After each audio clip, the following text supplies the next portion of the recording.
Late Night Iain Lee on Talk Radio. The name game. Shirley, Shirley, Bo Burley, Bonana, Banana, Bo Furley, Fee, Fine, Mo Merly, Shirley. Lincoln, Bo Bingon, Bonana, Banana, Bo Bingon, Fee, Fine, Mo Mingon, Lincoln. Come on, everybody. I say now let's play a game. I bet you I could make a rhyme out of anybody's name.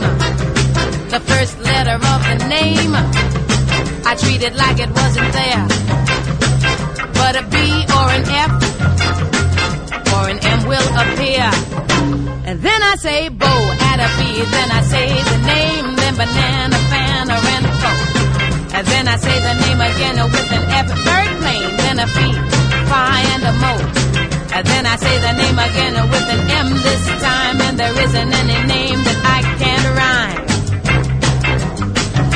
Arnold, Bobano, Bonana, Fana, Pofanal, Fee, Phi, Momanal, Arnold. But if the first two letters are ever the same, drop them both, then say the name like Bob. Bob, drop the B's, Bo, or Fred. Fred, drop the F's, Bo, Red, or Mary. Mary, drop the M's, Mo, Airy. That's the only rule that is contrary. Okay? Now say Bo. Bo. Now Tony with a B. Then banana, founder, and foe. Then you say the name again with an F, very plain. Then a Fee, Phi, and a Mo. Then you say the name again with an M this time. And there isn't any name that you can't rhyme. Everybody do Tony. Tony, Boboni, Banana, Banana, Boboni, Fee, Phi, Momoni. Tony. Pretty good. Let's do Billy. Billy, Bo Illy, Bonana, Banana, Bo Billy, Fee, Phi, Mo Millie. Billy. Very good. Let's do Marsha. Marsha, Bo Basha, Bonana, Banana, Bo Basha, Fee, Phi, Mo Asha. Marsha. A little trick with Nick.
Night, Iain Lee on Talk Radio.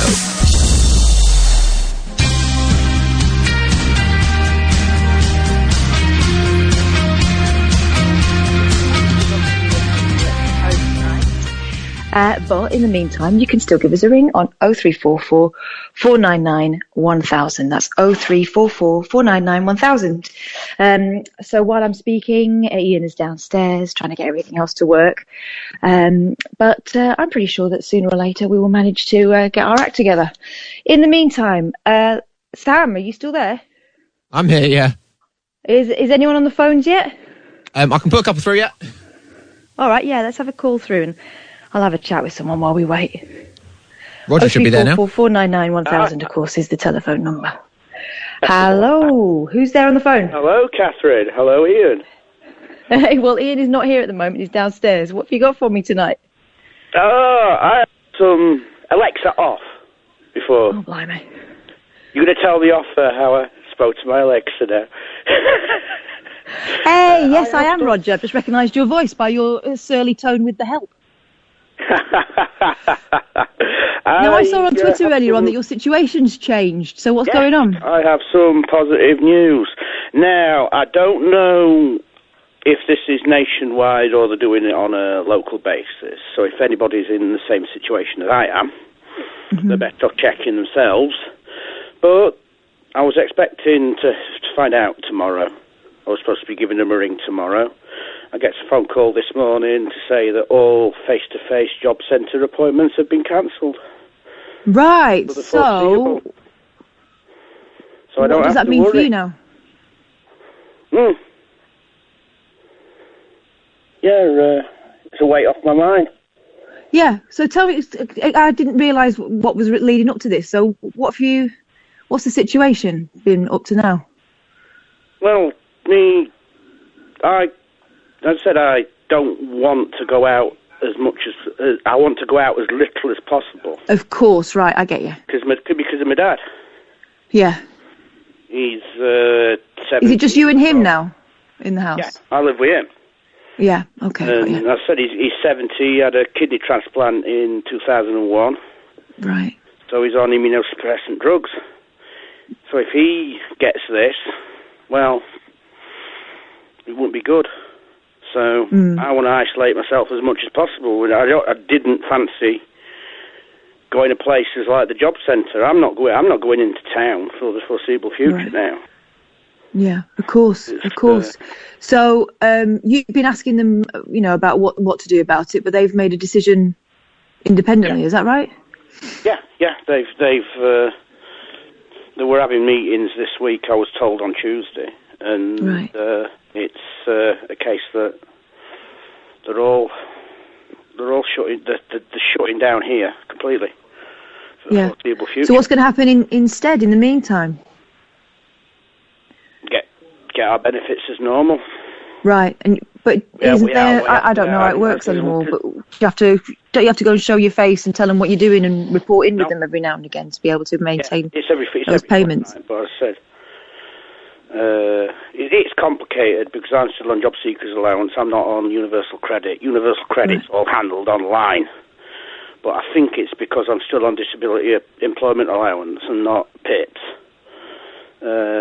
Those benefits aren't compatible with each other. Right. So when I had to claim when I lost my previous job, and I had to claim. I tried to claim for universal credit, and no, you can't claim for universal credit. You've got to have job seekers allowance. Right. So it's fun. The benefits system's so much fun, Catherine. Flipping heck, such a tangled web. So how are you doing other than all that stuff? Because it's such a weird time. And how's your dad? It's a very weird time.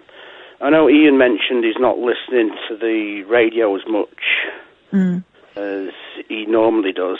And I'm in that position now, to be honest. Because there's certain shows that I used to listen to religiously. Yeah. And it's like, it's all the dreaded lurgy. And it's like, you can only take so much of this. And Yeah. that's Yeah. why, I can see why shows are talking about it. It's all anyone's thinking about at the moment. But you don't have to listen to it all day. That's your decision to be able to switch it on and off. And good on you for deciding enough's enough.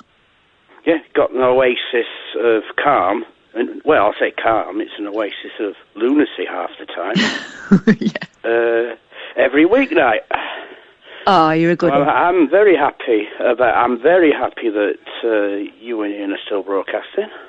Well, I mean, hopefully we'll still be broadcasting. Just falling out. What I think's happening now is because we were kind of the first ones to be using this particular system that we've been using for the last few nights, it wasn't as congested, but I've got a feeling that the system's now getting a bit overloaded because everyone's doing it this way now.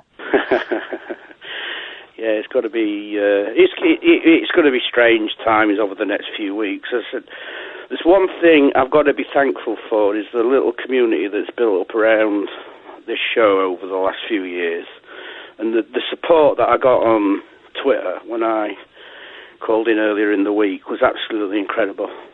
Yeah, they're a good bunch, aren't they, for the most part? Yeah, most of them are all right.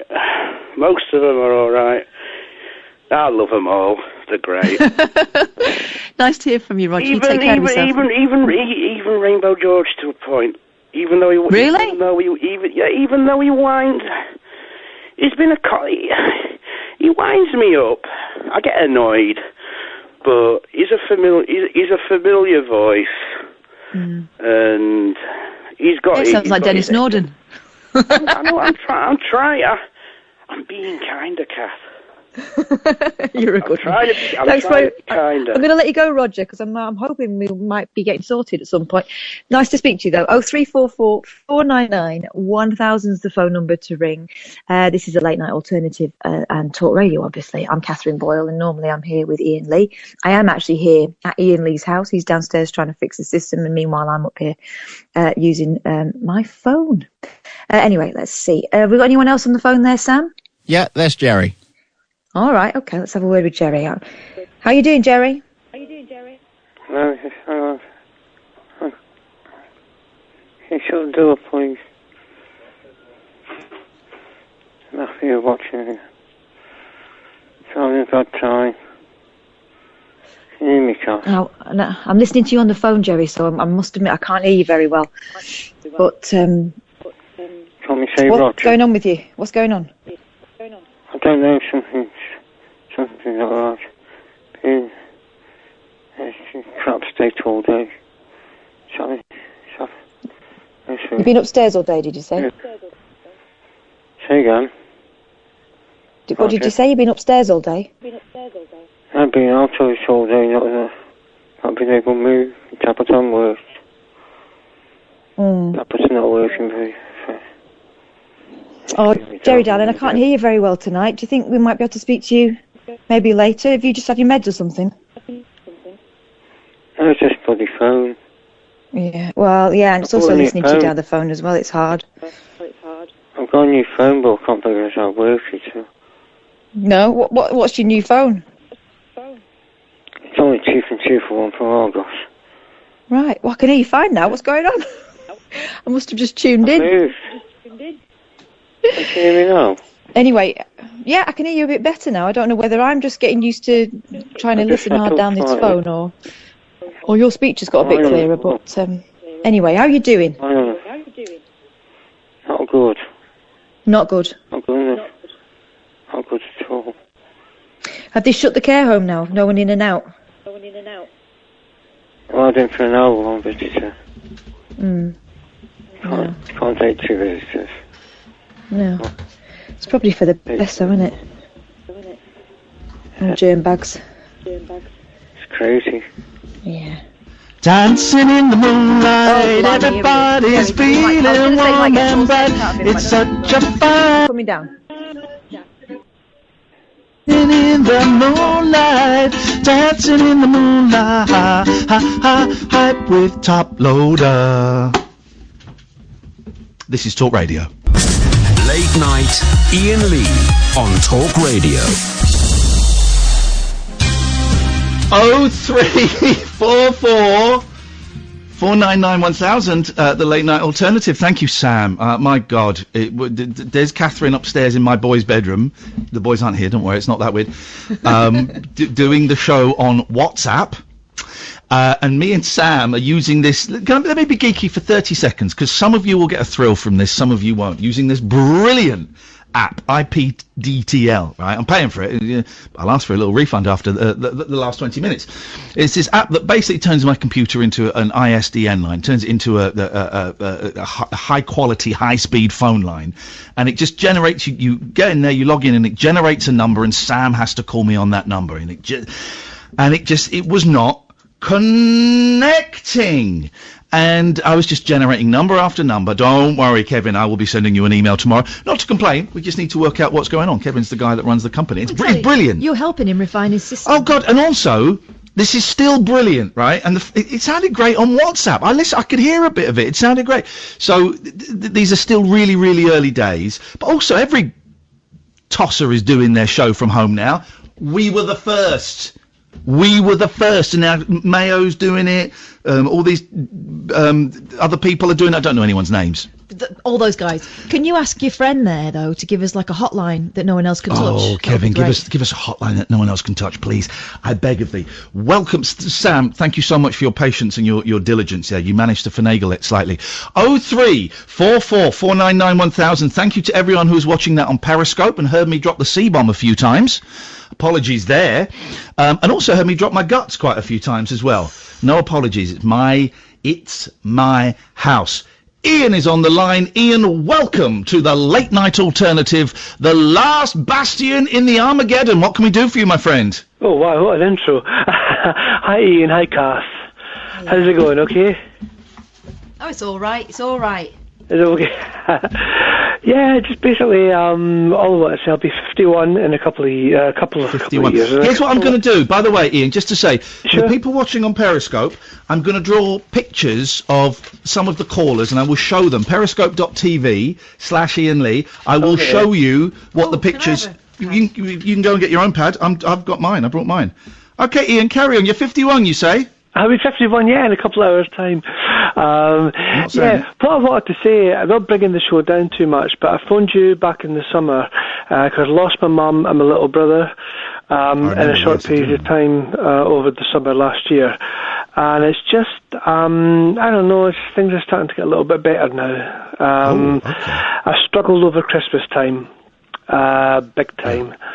But, you know, I think because it's coming up to my 51st birthday, I was 50, obviously, a year ago, and it was such a lovely day with my little brother and my mum. So it's kind of like I'm reflecting on that now. They're gone now. David took his own life, and Mum died suddenly.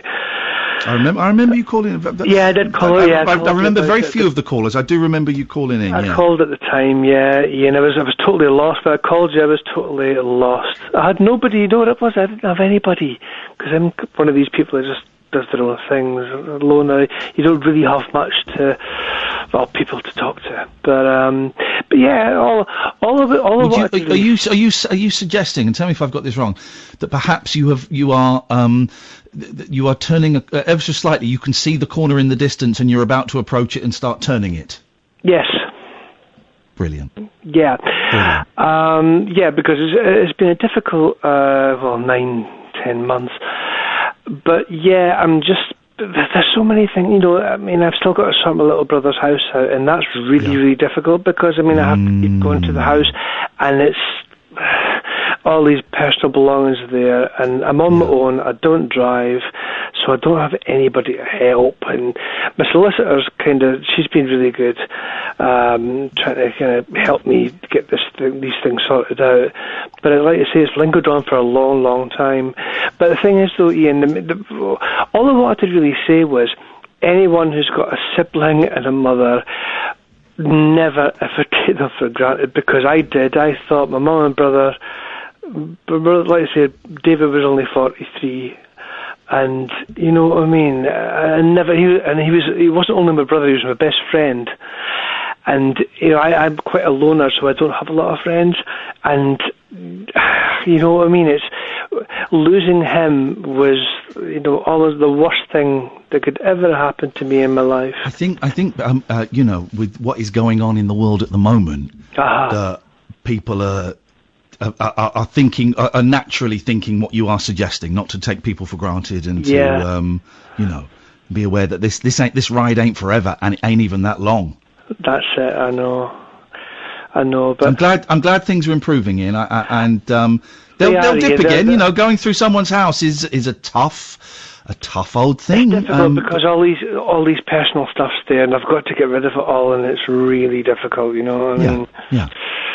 But like I say, I'm much better now than I was back in July when things happened. Good. I know it's taken an awful long time, but that's all I want to say to anybody who's listening. Never take your siblings or your mother or your father for granted, because you just don't know. You never know. My little brother, not in a million years would have thought he would take his own life. Not in a million years, and it just out of the blue. That was it. 4 weeks after Mum died, he just hung himself. The periscopers, and I think it's a respectful image that I've drawn of you. And thanks for talking about that, man. I know it's no problem, Ian. I know it's tough. You'll be bringing a lot of comfort to a lot of people. Well, I hope so. And, and thanks to you and Kath, because obviously I spoke to you at the time, and it does help. Thank you. Nice one, Ian. Thank you, mate. you take care of yourself. Take care. You give us a call now. anytime. Thank you. So there's just showing the picture, and people are asking what the tree is. That's the Christmas tree that he spoke of. If you're watching on Periscope, I'll be sketching. I'll have the koalas this evening. Let's go to Alistair. Good evening, Alistair. Evening. Now. Alistair's got purpose tonight. He's straight. Thrusting. Catherine. Yes, Alistair. Yes. Right. You know Babcock calls you Kathleen? Yes, as did my great-grandmother. But why does he call you Kathleen? Because your name isn't Kathleen. Precisely that. I think he's just doing it to be just for badness. He's a rude man. He's a very rude man. I think he fancies me, and I think it's... Have you ever heard of negging? I think he's negging me. All right. But it reminds me... same as pegging? No, it's not the same as pegging. Okay. That's private business. It did remind me of something happened in one of the social work offices many, many years ago when I was probably too stressed or hungover or whatever. And a lot of the time, I got this one staff member, her name wrong, and her name was Frida, and I think I kept calling her Brenda. And after about, the 10th time I'd done it, and I wasn't doing it on purpose, I literally couldn't get it into my head that her name wasn't Brenda. She absolutely exploded at me in the office, and she was completely right to do so. Well, people. Have you watched any rubbish films today, Ian? No, I didn't. I struggled today, Alistair, if I'm completely honest. And boy, I'm going to kick this show right up the jacksie in a bit. But I struggled today, couldn't get out of bed, and then when I did, I just played Call of Duty online with some people. Tried to set up the studio that I'm working on, and the mixing desk that I bought last year didn't work, which was annoying, and I had to go and get my kids, and so I've not really felt it today, Alistair. And if I'm honest, I'm not really feeling it now. I'm not really feeling it now. So, but our job is to entertain. Oh, I think Arthur Askey's joining us later on. Barry from Watford. Right. Again? Yeah. For his, what is it? Keep Your Spirits Up special, Kisas. The Kisas. The Kisas. So there'll be some KY sauce. KY sauce. Alistair, thank you very much. 0344 499 1000, and there's the picture of Alistair, and and he's going, why? That actually looks like Alistair. I've met him. Yeah. Why? And I'll be selling all these off or using them for bog roll at some point. Either one. I'm wearing a cape, a bit hot now. 0344 499 1000. Can I ask you a personal question? Well, why not? How are you doing? Because I've not really seen... Well, you've been here a bit, but I've been... I was watching the excellent Narina Palo. Thursdays at 8, she's doing a live concert. It was one I was tidying up and listening to that. I've just... When you came round, I've not really been able to kind of settle. I've been a bit angsty. Fractious. So I've not asked you how you're doing today. How are you doing today? I am doing all right. I slept loads, which always helps. and not sad sleep either, avoidance of life sleep. Yeah. I've slept loads and it's good. I've had a laugh with the kids. They are very annoyed about Monday being a uniform day. At home. Yeah. Because... Oh, God, we've told all our kids they've got to wear uniforms at home. My boys are gutted. Oh, you've got to do this. You've got to do this. If your kids are home from school on Monday, tell them they've got to wear uniform. And someone, I don't know that remember the name, mocked up a BBC News headline saying Prime Minister said school children must wear uniform. Oh, my eldest didn't believe it, and I showed it. It went... Oh, that's so silly! And I said, I know it is, but it's such extraordinary times, girls. And the thing is, we've got to keep things as normal as possible. And between 9 and 3:30, you would be wearing that. Also, I think what they're trying to do is save people from spending a lot of money or stockpiling washing powder. But then you told them what they have to do on Monday. Oh, yeah, and the government... I said, don't worry. I said, because I think after the first 3 weeks, it will kind of peter out. 3 weeks. But what we need to do is, the government is asking us to take a picture of you and send it to the Prime Minister. They went, what, to the actual Prime Minister? I said, don't be silly, to his office. But it's just to make sure everyone's complying. And it's really just, the government's way of making everything as normal as possible for you kids. And I have told the boys, someone suggested online that they have to call their mum Miss, and they have to call me Sir or Mr. Lee. Well, what happens if we call you Daddy? I said, well, look, a few times is fine. But if it gets persistent, I will have to put you in detention in the spare room. So here's what I think we do. On Monday, we do it. We do it for 30 minutes. 30 minutes, right? Oh, someone tweeted that they were going to go for a walk around the block before they started. Well, on Monday, this is what we're doing, right? 30 minutes. I want pictures of your kids in their uniform. I want pictures of Obviously no badges. No badges, no faces. Don't faces if you don't want faces. I know some of you are fine to do that. And then I would love if you could video it, or if you could record the sound of the great reveal after 30 minutes.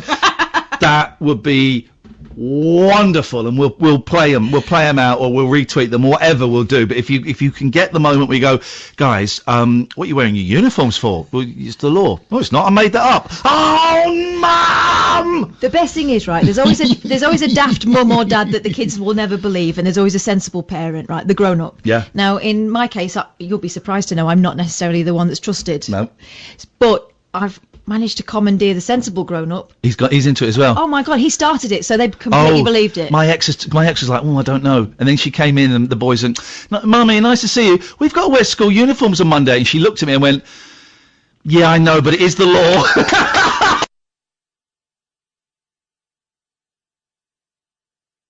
But it is the law. Oh, it was so good. It was so good. So that's what we're doing, right? Just for 30 minutes. For 30 minutes. And if we all do it, it'll be a wonderful moment. And film the reveal, record the audio of the reveal. Let's share it.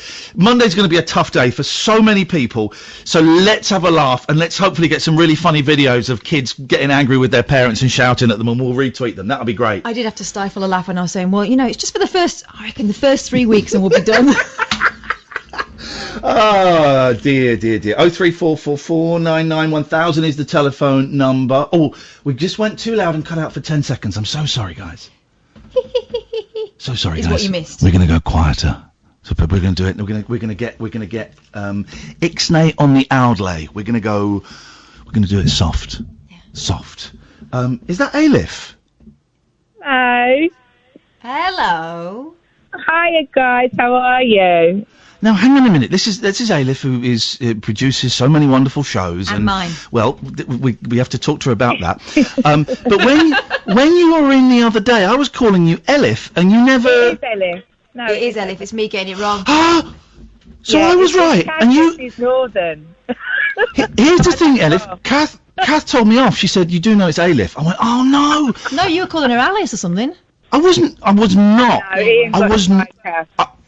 I was not, and then it's so you're wrong, and you've made me feel bad. It's the cat woman. This woman's trying to palm off a load of cats on us. You thought you were the crazy cat man. Yeah. Meet your match.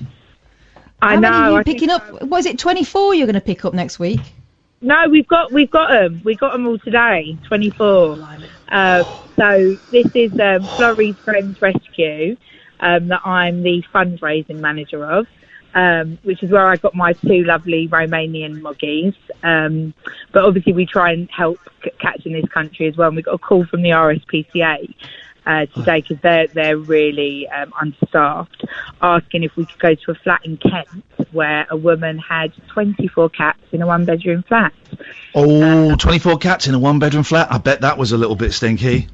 I think that's not enough, really. No, it was very stinky.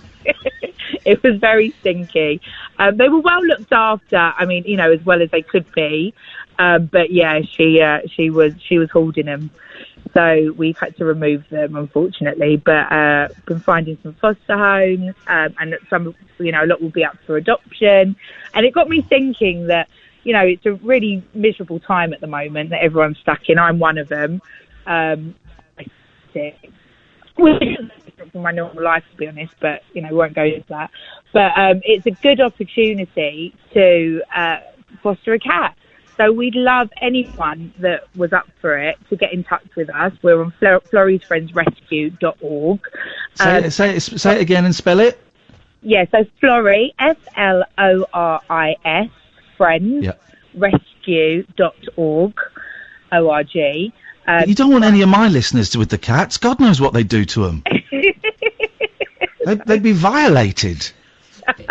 And you can donate as well via the website. We also do a lottery, which you can play, which has big cash prizes every month.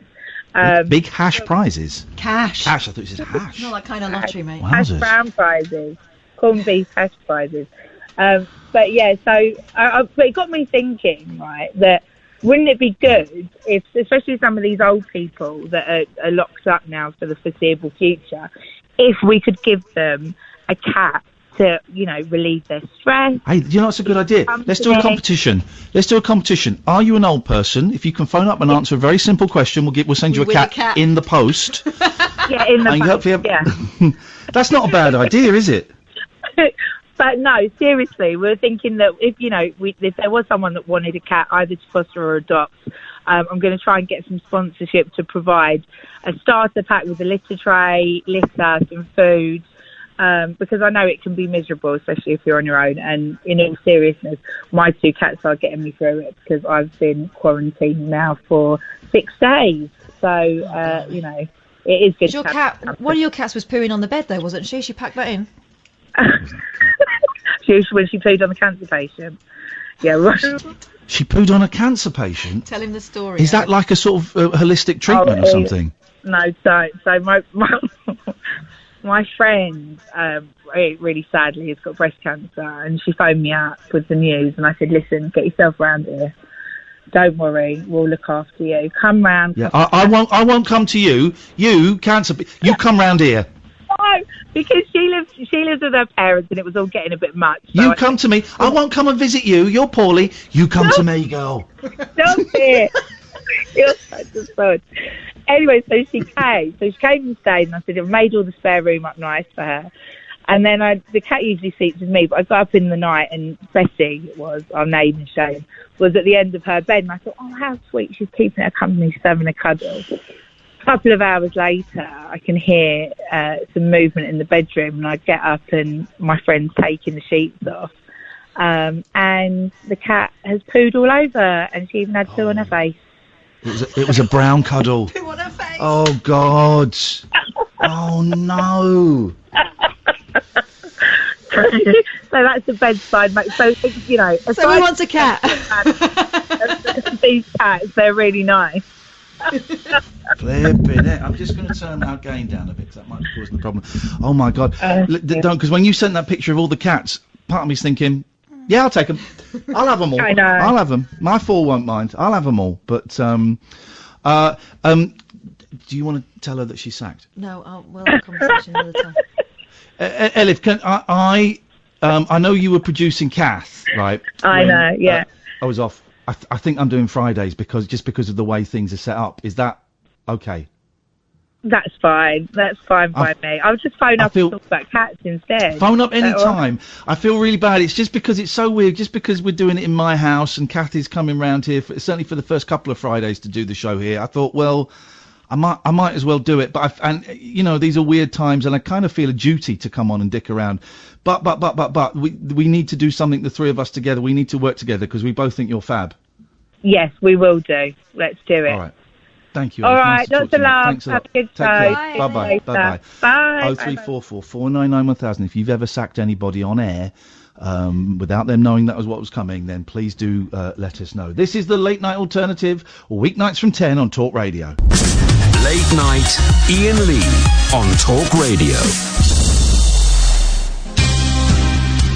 0344 499 1000. Let's go to Gareth. Good evening, Gareth. Hey, Gareth. Just finding it tough at the minute with me. Just everything seems to be getting on top of me. The new maid I was talking about the before about, it just feels like it's causing like a burning sensation in my body, and it can be tough at times. I think too as well. Who are you speaking to about it? The GP, but have you got any family? I haven't. They don't understand, if you know what I mean. Well, they do and they don't, if you know what I mean. It's complicated. It is complicated. They want to understand. It's just difficult. But I just needed to phone because I'm just feeling low, not suicidal or nothing. No, I'm glad you phoned. Can I let you into a little secret? Yeah. I feel bloody awful tonight. Yeah, I feel bloody awful, and but I don't really want to make the show about me feeling bloody awful, because I do believe it is our job, our duty, to entertain the nation through this crisis. But I'm saying that to let you know that A, you are not alone in all of this, and also that so many people are feeling what you're feeling and what I'm feeling. So many people that you wouldn't expect it. These are really, really uncertain times, Gareth. But, if we get out on the other side, and by that I mean, no, let me rephrase that.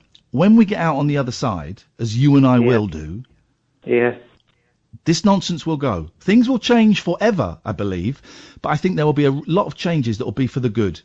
We've just got to get our head down and just get through day by day, hour by hour. And beyond that, I haven't really got much to offer. Are there any things, what makes you smile? Sort of like writing. I used to write plays, if you know what I mean. Okay.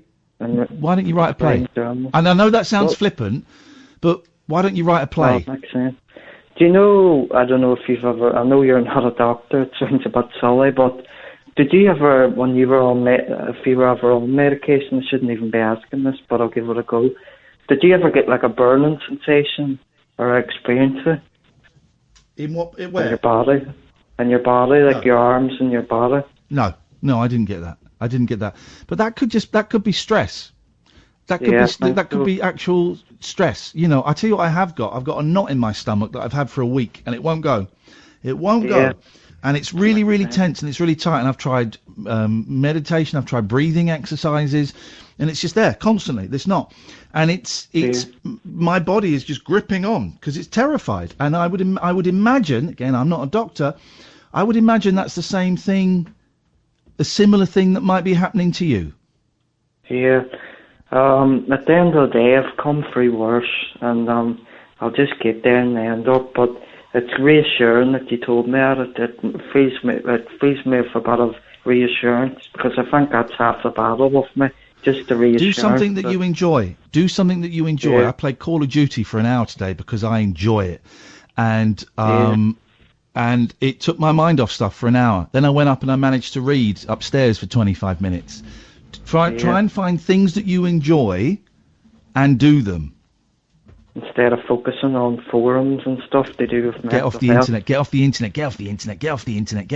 Everyone, switch off your radios and get off the flipping internet. The internet is not going to cure coronavirus. It's not going to stop you getting it. The internet is not going to stop people dying. The internet is not. Get rid of it. Go. Get a book, put a CD on, listen to a song, go for a walk, do some exercise, write a play a video game, eat a cake, whatever works for you that isn't. But Thanks very much for listening to me. I appreciate it, Ian.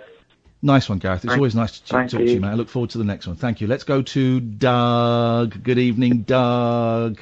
Good evening, Ian. How are you doing?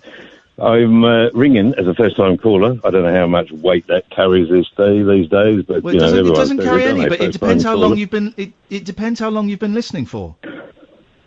I've been listening to you off and on for what's time? I'd say a few moons at least. But I have to say that I congratulate you on some of your philosophy. One of which is let's be kinder to each other. That definitely resonates with me. And what you were just talking about then to that caller, go write a poem.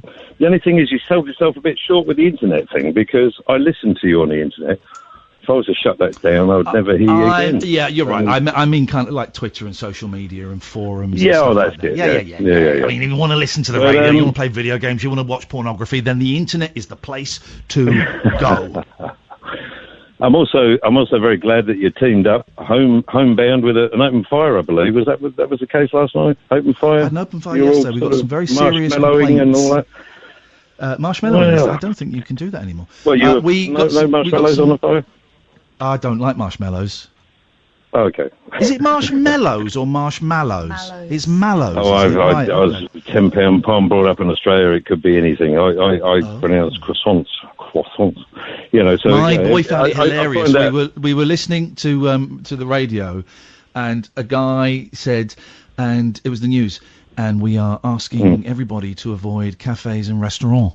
And my 8-year-old went, restaurant? He said restaurant, and he was in hysterics, and he just kept going, restaurant, for the rest of the evening. I loved it. It's bringing the children into it. Actually, I had a chat with my 15-year-old son this evening, and interestingly, he's very pissed off that this school's out, because he's spent loads of time studying for his mock exams, and he's well pissed off that he's now going to be studied or graded on possibly how much the teacher liked him, and there's lots of politics going on there. But yeah, he'd have rather done it on his own merits, but he's dealing with that. But he also sort of, his philosophy is, well, I don't know. I think it's affecting children equally as much as adults, which brought us to a conversation that if you can remember back as far as 5 years old, and not many people can remember what was going on when they were 5 years old. Oh, just quickly, I'd like to say that your under-advertised Kath is there as well, yes? Is it Kath? Oh, what? Kath, you've got a partner in crime there that yes. Also triggers you off or keeps you in balance and bounces off you. Yeah, I didn't want to continue without realising that there's two of you in this. I'm sitting listening very quietly, but thank you for I feel that you were there. You were there in the background. Yeah, but I brought it to light that when you were young, and he was at one point 5, and he remembers lots of the conversations that I had with his mother, and going back to when I was 5, I can too remember the conversation that I had when. And these childhood memories make you realise that today, when the world has literally stopped, and you can now do whatever the hell you want, and depending on how you were brought up, that will pan out in the future. But when you heard arguments between your parents, for argument's sake, at 5 years old, you came out with something. I'm sure every 5-year-old would have said something like, no, it would have probably not been understood nor completely. It wouldn't have been understood by an adult, because the child didn't know how to speak in adult language. And I think that's the problem we have, not only between the public at large, the pastor and the bog roll buyers and the politicians, but generally speaking, there is this dialect issue between either adults and children, adults and politicians. There seems to be, we've created in our society dialects. And my How mind... much pot have you smoked today? I haven't smoked any today. No, none really? at all today. Okay. None at all. Is there? I did want to ask all the tokers out there. Bit of CBD. Maybe a bit of CBD. I did just want to ask all the genuinely. I've been wanting to ask this for a couple of days. All the stoners out there. I'm assuming there's a drought. I'm assuming there's a big old drought going on. Well, you've opened up a Pandora's box there, because I've listened to you long enough to know that you have gone through quite a lot of. I would like to say, most people would just say a lot of shit, but I would like to say a lot of awareness training in as much as taking this drug, that drug, whatever. And a lot of people I don't know how old you are. I'm 62, but I've gone through, wrote a little article now and then for a little magazine in Australia, Melbourne, called The Weekly Weed, when we were all trying to sort of convince people that actually growing your own marijuana and smoking it wasn't a bad thing. It wasn't like getting vaxxed and shit like that. But, so we're going down the road of how much truth can you deal with before you know that the truth's out there. And, what are you talking about, Doug? Focus on one thing and let's just head towards it. You've gone dry on us. And now you're throwing back at the population at large in a beautiful way everything you've experienced. So I think that's a good thing. Thank you. Yes, you're right. I'm probably waffling there. A little bit. I'm enjoying the waffle, but it's like I'm stood at a crossroads and I've got no idea which way I'm supposed to go now. But I'm enjoying it. Ask me a question. What was the point of your call? Do we remember? The point of my call was just to let you know that you're actually on the right track. And the thing that sticks out over all the weeks that you've said it is we need to be kinder to each other.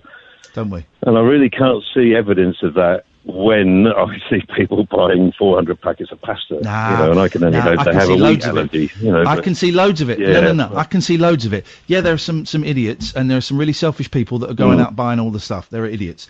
But don't you believe that a minority changed majority view? They're a minority. Yeah, but minorities have always changed majority view in history.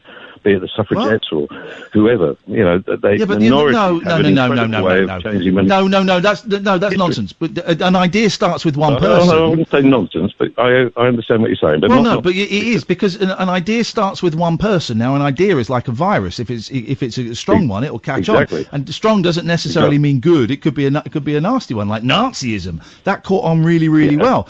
But that was still a minority. Yeah, exactly, but it caught on really, really well, and it's the fact that it's still going today. Yeah. But I'm not looking at the stories of people being racist in the name they give this virus. I'm not looking at the stories of the idiots. What I'm looking at is my local Facebook group and people posting on there, what can I do to help? And people posting, I'm a healthy 46-year-old man, I've got a car, I'm working from home, I'm happy to go and pick up shopping and drop it off and collect prescriptions if anybody would like. That's what I'm looking at. That's what I'm seeing. And I'm seeing that increase and increase and increase. I'm seeing kids concerned about old people and trying to make care packages. I saw my boys go around to visit their grandma today who won't let them in the house because she's scared of what they might bring. And they made signs for her to hold up at the window. That's what I'm looking at, man. That's what you need to focus on. Excellent. Oh, I totally agree. That is why I rang you, because it's that dialogue I want to be hearing a lot more often than I'm currently. Well, that's what this show is. Some of the, well, I'm make the most of while you're there, because I do believe the Times sponsors your whole episode, and I'm monitoring that as well, and I'm just so glad you're there at 10 o'clock. And when you said you didn't want to talk about Doug, sorry, that was it. I know. Goodbye, Doug. Thank you very much, Sam. We'll have got that. People watching on Periscope, you would have heard an F-bomb. I apologise, that is not what this show is about. Thank you, Doug, you old head. Go and roll a fat one for me. Jonathan is on the line. Good evening, Jonathan. Hello, Ian and Catherine. How you doing? Long time no talk. Hey, it's Jonathan. It's me. Yeah. I saw you lurking on Twitter the other day. How you doing, man? We've not spoken for, I don't know, maybe 2 years. How's things going? It's been a long time. Am I the only Jonathan again? Yeah. Hey. The other day you were talking about Wes Anderson films, the Royal Tenenbaums. Yep. Do you really think that's as good as the Grand Budapest? Because the Grand Budapest is there, isn't it? I didn't say it was as good. But you said it was See, I wanted to get into... You weren't listening to what was said, were you? And you've called me up. Your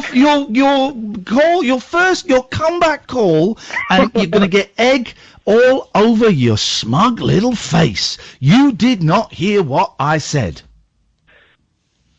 You said it was good, right? At least that's correct. I don't know. You tell me what I said about the Royal Tenenbaums. I think you said the Royal Tenenbaums was... He thinks I said the Royal Tenenbaums was a great movie. Yep. And top class movie. I don't know. You compared it to Bad Top Class Movie. Did I say Top Class Movie? Sounds like you.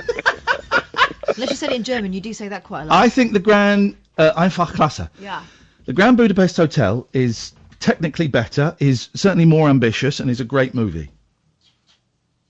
One of my favourite movies of all time is The Royal Tenenbaums, because it connects with me on a personal level. As you know, having seen it, a lot of it is about drug addiction, a lot of it is about mental health, a lot of it, all of it, the spine of the movie is dysfunctional relationships between fathers and their sons. Yeah. So I prefer The Royal Tenenbaums. Is it as good as the Grand Budapest Hotel? I don't know what that means, Jonathan. I can't answer that. It's just not as fun, though, is it? Sorry? It's just not as fun a film to watch. I don't know. Okay, but that doesn't in any way invalidate everything I've just said is still true. It is still true, and I can see the. It's my favourite. What is the best? What do you mean it's not fun? What do you mean it's not fun? It's a lot of fun.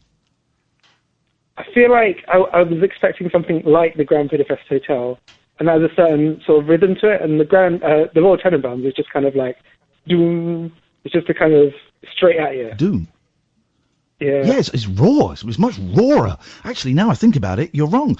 It's a better film than the Grand Budapest Hotel. The Grand Budapest Hotel is a silly... In fact, I don't even like that film anymore. It's a flighty fairy story for 8-year-olds. The Royal Tenenbaum has got big swinging balls. Whoa. The Royal Tenenballs. Thank you for your call, Jonathan. 0344 499 1000. This is the late night alternative. That's got to be the most middle class argument that we've ever had on this show. We've had some pretty good ones, but that's got to be the most middle class. Well, what's the best olive oil? You decide. 0344 499 1000. You've still not seen the Royal Tenenbaums? No. It's when I was getting rid of all my DVDs. Late night Iain Lee on Talk Radio.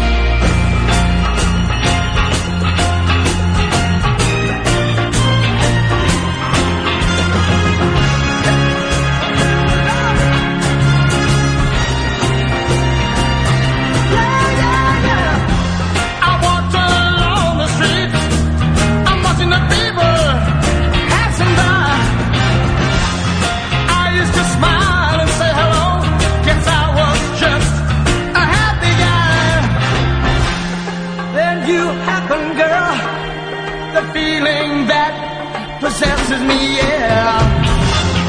I can't move myself, can't sit on, just had to be, yeah.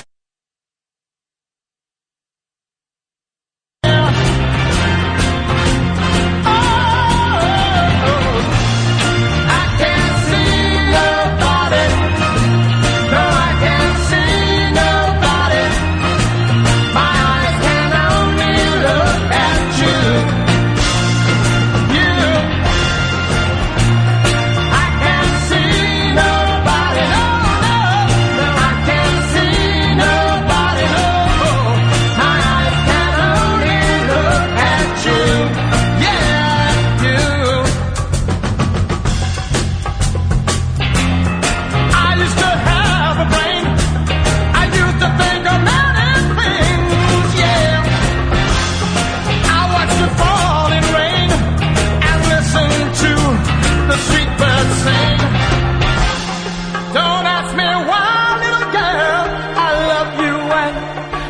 I can say, yeah, you're every single breath I take.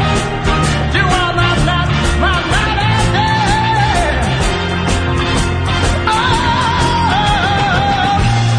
I can't see nobody. Oh, no, I can't see nobody.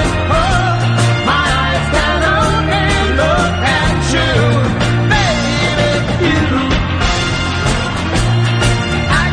See nobody no more. No, I can't see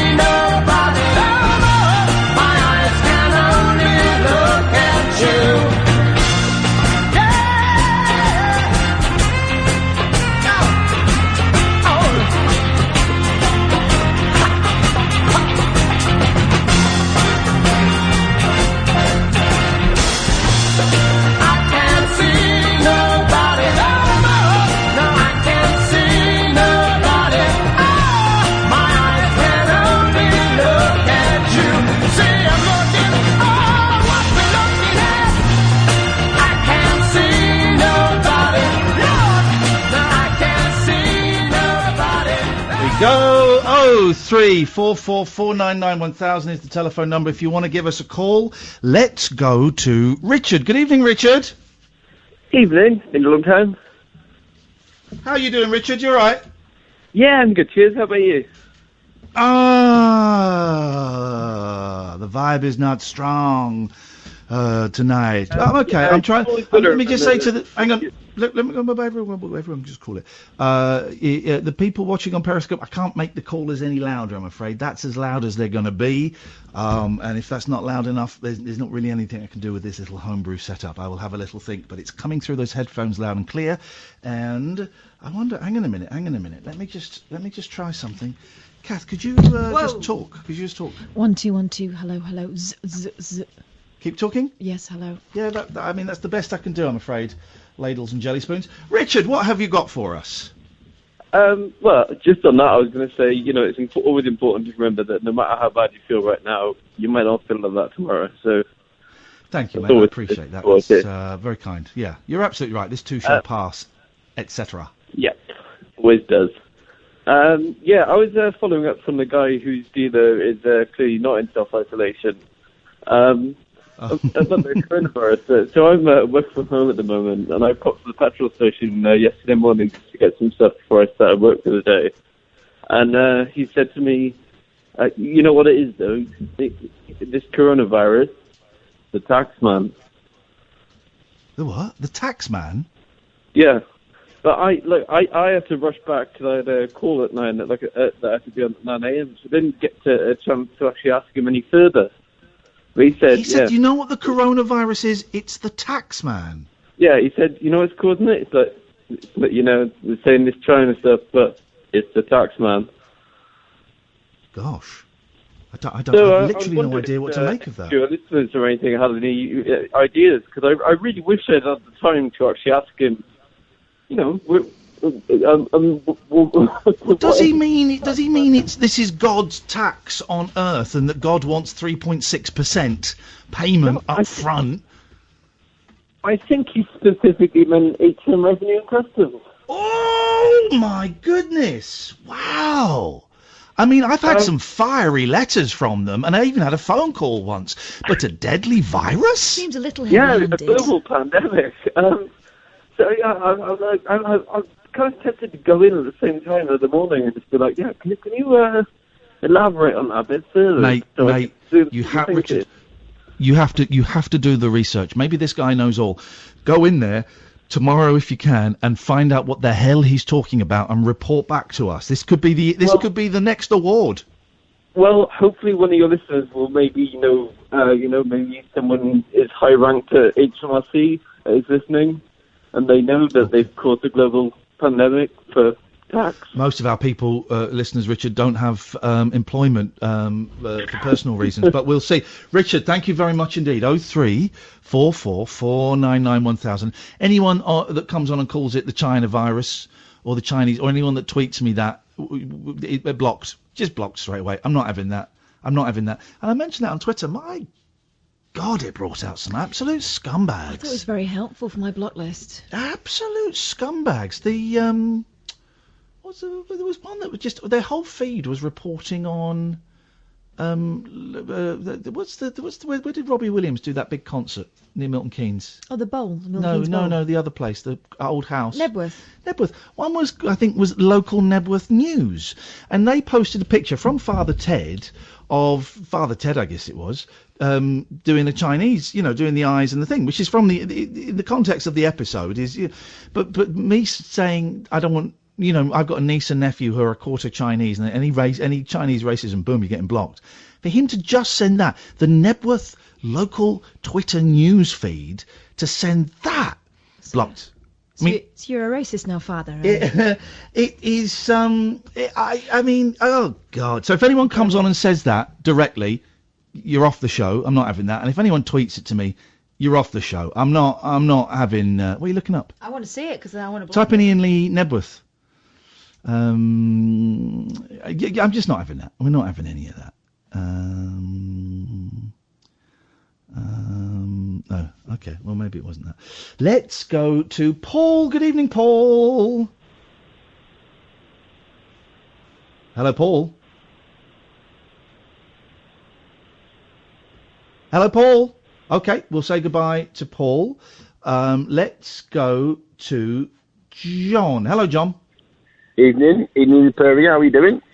Very, very well. Can I just say that if anybody would like to, was it keep your spirits up? The Kaisos, yeah. The Kaisos. That sounds like Kaiser. Well. If anyone would like their Kaisos, their spirits kept up by Barry from Watford, call in now, because I can see that he's calling in and I don't really want to talk to him. So 0344 499 1000 if you would like to have your spirits uplifted by Barry. And Sam, if you could do me a good favour, my friend, if you could type just on the screen under their name Barry so that I know to put them through. Thank you. Good evening, John. Good evening. How are you? I know you're a bit, bit one of them. You know, I'm faking it to make it tonight. I'm glad that we're doing this because I would just be in bed weeping. Weeping is the thing I've been doing as well. It's not crying or sobbing. It's weeping. It's completely different. I'm all right, John, mate. What have you got for us? I'm just ringing to let you know that, as far as I'm aware, there's no drought. Now, is this because when I was a stoner 15, 16, 17 years ago, it was all imported, right? Mm-hmm. But now, am I right that most of it's homegrown? Yeah. Beautiful. Yeah, so we're all right at the moment. Warrington, I bet I know who it's coming from. Yeah, so I've been thinking about stockpiling, and then I thought maybe not. No, I think we'll be all right. Man, you've got to stockpile the weed. This is the one thing I would encourage. Stockpile the weed, man. Yeah. When everything else goes and that's still there, you're all right. Isn't that right, Barry? Stockpile the weed, Barry, isn't it? Too right. My wife went to, stockpiling from shops and binge buying. She went to Ann Summers. The stuff she's got from there. Well, she was minge buying. Barry, could you do me a favour? Could you speak into your telephone? Would that be possible? Can you hear me now? Yeah, we can. What has she brought back from Ann Summers then? I don't know what it is, but every now and then I hear Happy Birthday being sung from our ensuite bathroom. Christ knows what she's doing. Barry, do you mind if I carry on talking to John? Go on. Away you go. Thank you, Barry. Go on, John. The other thing I had for you, you saying you're feeling a bit down, I found a new song I'm listening to, a nice little chill-out tune. I don't know if you're aware of it, but I love it. When I finish work and I go home before I go to bed, listen to it. It's called Brittany Stoney. That's who sings it. Yeah. And it's called O.D. Yeah. O.D.? Yeah. Do you know it, Barry?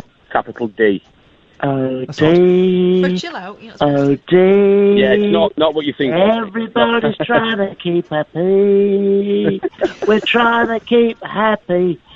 Don't mess your nappy. Everybody's trying to be O.D. Is that how it goes, John? What? No, not at all. John, thank you very much for your call. Barry, it's nice to talk to you. Welcome. This is turning into a regular feature, is it? Keep your spirits up special. And it's when I'm at home now, in isolation, and it's time for happy memories. Okay. When I got married to my wife. Do you want that again, or...? No, don't do the same ones. Well, I didn't actually manage to tell it yesterday. Hang on a second. Lee? Lee? Yeah? Lee? Hello. Barry, talk to Lee, mate. Hello. Lee. Wait. Both same time. What, sorry? Hello. Yes, both speaking at the same time. Hello? Where you ringing? Hello? Yes, hello, still speaking. Yeah. Good.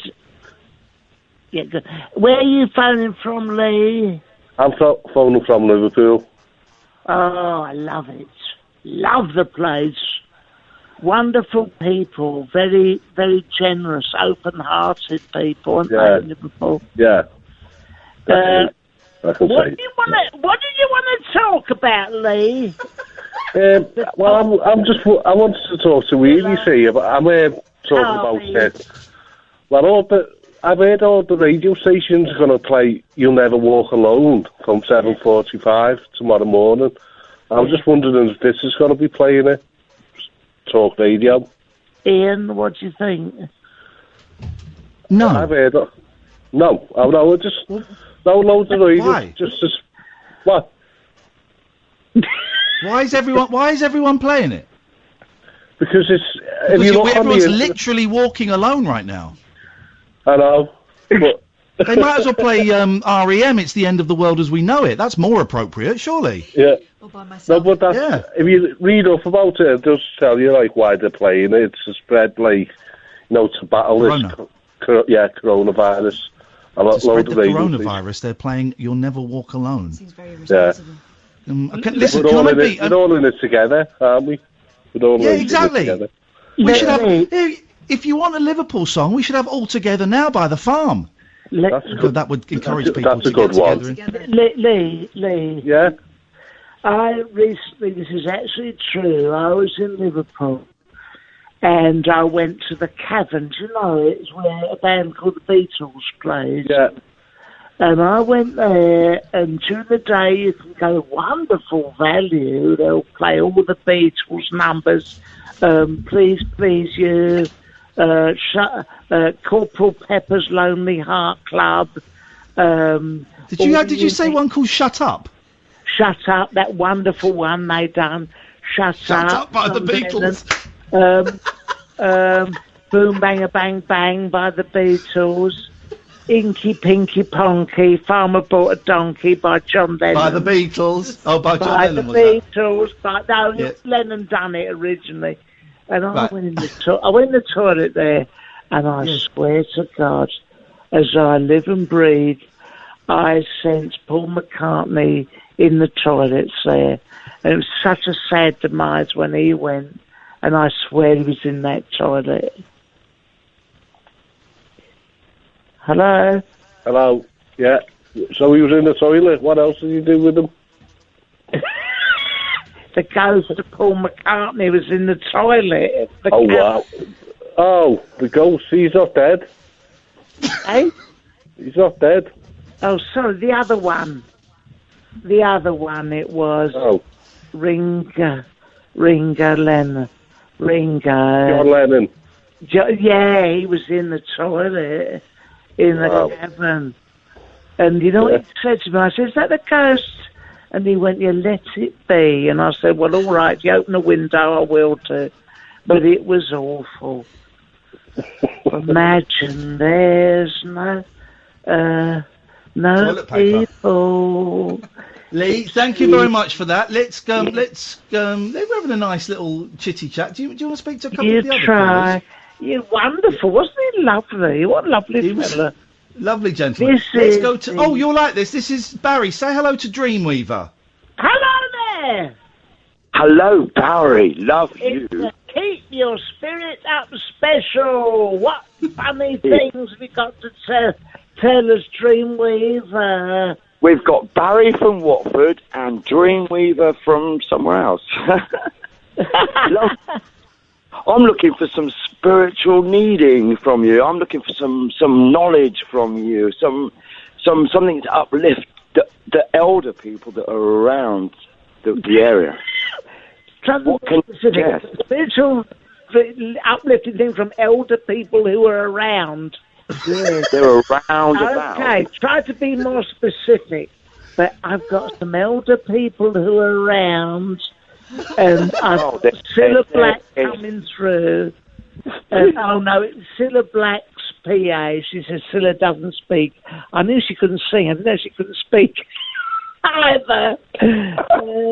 She's saying, blind date, blind date, blind date, blind date.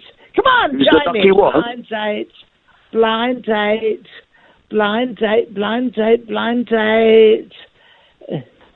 Blind date, basically, blind date. She said again, blind date, blind date, blind date. It's blinding me. And then she went, blind dates.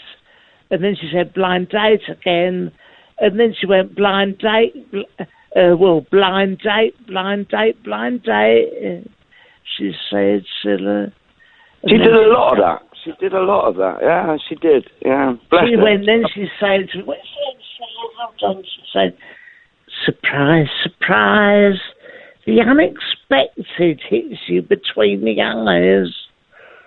It does, doesn't it? She was right. She was right, wasn't she? Damn right. I don't know what that means, but she was right. She was right.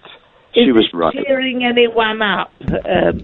Thank you for the call, Dreamweaver. I appreciate that. 0344 He's a nice fella, isn't he? He's very strange. Let's say hello to Paul. Paul! Yo. Hello. Yo! Oh, all right, Barry, as well. As well as me. As well as me. you. Oh, Ian as well. Ian. And Ian and Kath. And Kath, yeah. Yes, and what can I cheer you up with on this time of illness? Hello? I really don't know, mate. I really don't know. Hello? Hello? Hello? It's a cheer spirits up special. Anything from my life that can cheer you up. I've just bring you all down, am I? So sorry about that. Have you had a drink? That's okay, Paul. Don't worry. Thank you for that. 0344 499 1000. You're doing a great job, Barry. This feels like Bob Hope, doesn't it? Feels like Bob Hope at the. It's a tough old gig. Let's say hello to Ewan. Special. Come on, Ewan. Hi, Barry. Hey, man. How are you doing? Oh, I've got to be honest. I've had a couple of drinks. I watched First Dates, and I've had a couple of drinks. And I was hoping this was going to go better than it has, but unfortunately, the people who've come up against me have been more drunk than I have. So go on, and we're on. Well, oh yeah, no, you're doing all right, mate. You're doing all right. What can I do for you to keep your spirits up special? Well, I'm a recovering alcoholic, so I'd rather not have any spirits, thanks. Oh, that's slightly put a ruin on me talking about drinking, but it doesn't matter. Let's move on. Yeah, it's all right. Are you self-isolating at the moment, Barry? Yeah, vigorously every night. Right. I'm self-isolating before Margaret comes up. Yeah, very much so. Okay. Ewan, we'll come back to you in a second. We'll put Ewan's fader down. We'll come back in a second. I think, Barry, that you've certainly kept our spirits. Are you drunk? I've had a couple of drinks. Is that a crime now? It's not yet, but we're broadcasters. We're professional broadcasters. Well, if you want to make the F-bomb or any other bombs, have I? No, but you did sing a very macabre, haunting version of Blind Date, where the only words were blind date. Blind date. Blind date, blind date, blind date. Blind date. Blind date. Blind date, blind date, blind date. Blind date. Yeah, I blind know. Date. I know the third. Blind date, blind date, blind date. Blind date. Blind date. Blind date, blind date, blind date. Yeah. Well, is that So that was weird. Yeah, well, that's what Scylla was singing in my ear, you know. Okay. If you do this again, yeah, you have. Yeah. If you do this again, and there are so many other radio stations that could do with help. It'd be up special, yeah. Yeah, there's so many other radio stations, so don't feel married to this one or this show. Well, let me tell you something. They love me on this station. Who? They love me, the fans. When I come off here, I'm going to go on Facebook, I'll go on Twitter, and they love me. And you owe me. How dare you? I've come on here. No. How Barry, dare you? No, you've misunderstood. If you do it again, yes. Exactly. If you do it again, try and be sober. I'm trying to cheer people up, you mug. Wow. Can we cut him off, Sam? Can we cut him off? Can we cut him off? Cut him off. Goodbye. Sorry about that. Ewan, stay there. We'll come back in a second. I'm so sorry. This is Talk Radio. Late night, Iain Lee on Talk Radio. Sorry about that, dear listener. That was uncalled for. 0344 499 1000, the late night alternative. We're trying to keep this a nice little sanctuary, not completely away from the dreaded lurgy that's going on. It's such a big thing. It's kind of impossible. And if people want to phone up and have a moan that they're disappointed that they couldn't get any shopping, or they're feeling lonely, or they're whatever, please do. If you found a cure for it, by the way, we will. Cats, will you stop pissing around? Cats are just running around like absolute idiots. It's wrestling time. If you found a cure for the dreaded lurgy, 0344 499 1000, you will jump straight to the front of the queue. But you call about that stuff. But we're just trying to make a nice little oasis at the end of the day to give us a little bit of a chuckle and a giggle before we go to bed, to toss and turn endlessly before falling to a horrible, horrible sleep where we dream about our children dying. 0344 499 1000. Ewan is on the line. How you doing, Ewan? You all right? Hi, Ian. Hi, Catherine. Hey. Nice to hear from you, man. I was going to send you a text the last couple of days, and I've just not got round to it. I'm sorry. How are things for you? The last several weeks have been a lot better, thank you. I'm on I think about 5 weeks sober, just over now. No. Really? Yeah. Oh man, that's wicked. Yeah, thank you. AA's been really helpful. I've been making my 4 meetings a week and that kind of thing. I had a bit of a rough start with the first several weeks, but I've managed to, to just get and stay sober for now. So I've been feeling really good. In that respect. You sound different. Yeah, I am still quite nervous. Sorry, but things have changed a lot. When we have spoken before, on the air and off the air, you sounded a little bit like a ghost. Yeah, I know what you mean. Yeah. And tonight you sound like a fully formed living human being. Do you know what I mean, Kath? Sounded broken before. Yeah, and now you sound. I think we're starting to hear. Ewan, how are you finding what's happening in your area with meetings during all of this nonsense? Well, that's something the last couple of days has hit a bit hard, because pretty much all the meetings, including I did join a meeting, which was great the last couple of weeks, but the meetings here have all kind of shut up. Yeah, they're shutting up everywhere. Yeah, pretty much. I have been in touch, because I've got several people's numbers, and I bumped into someone from a meeting today, and we had a wee chat, and they said they'd keep in touch, because they were keeping in touch with several people. They said that they'd add me to their list. And I did call up someone who had, one of the older members, who said several days ago that they were going to be self-isolating. I called him up the other day to see how he was, and he suggested, when I'm ready, taking me through the program over the phone, which I was thinking of asking him anyway, because... Are you suggesting that you might have found a sponsor? Yes, yeah.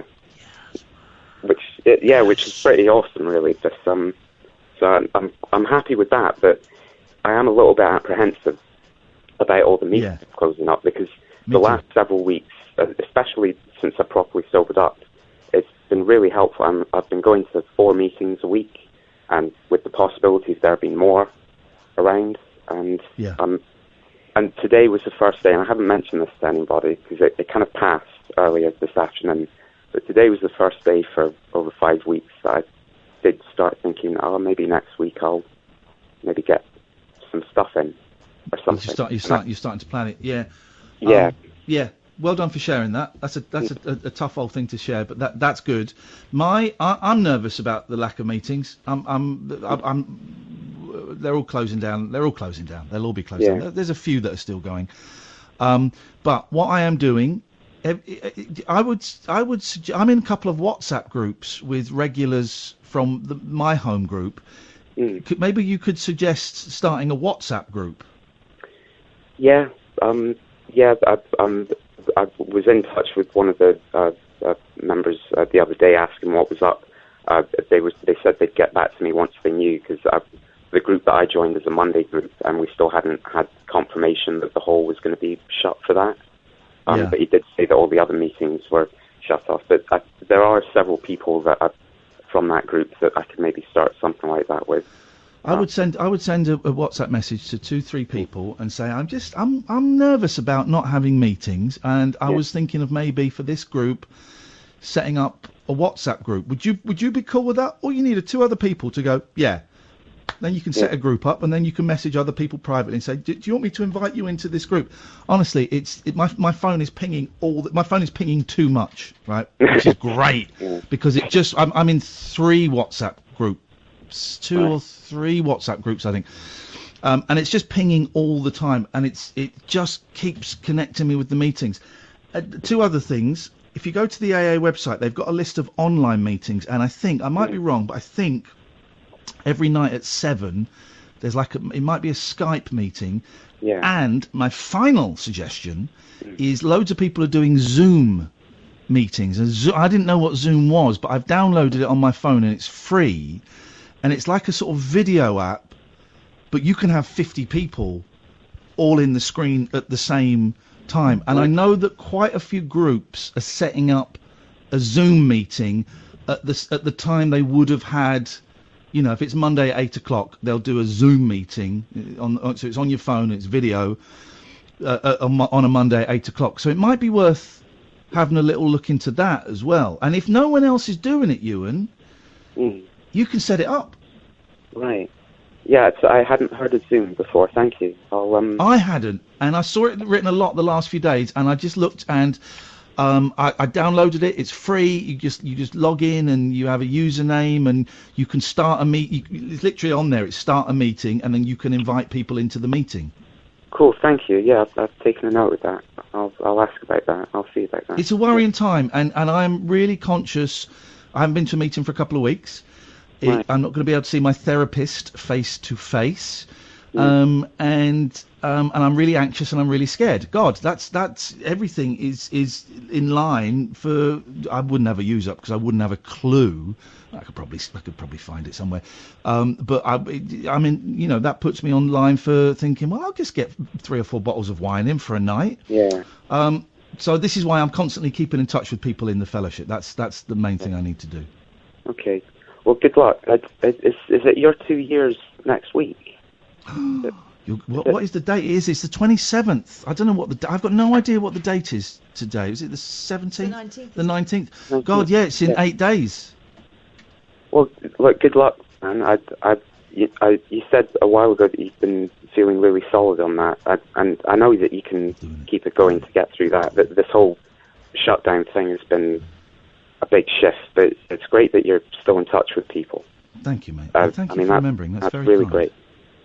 And you and Alistair, I've heard Alistair got his 10 months recently. Yeah. That's amazing. Yeah.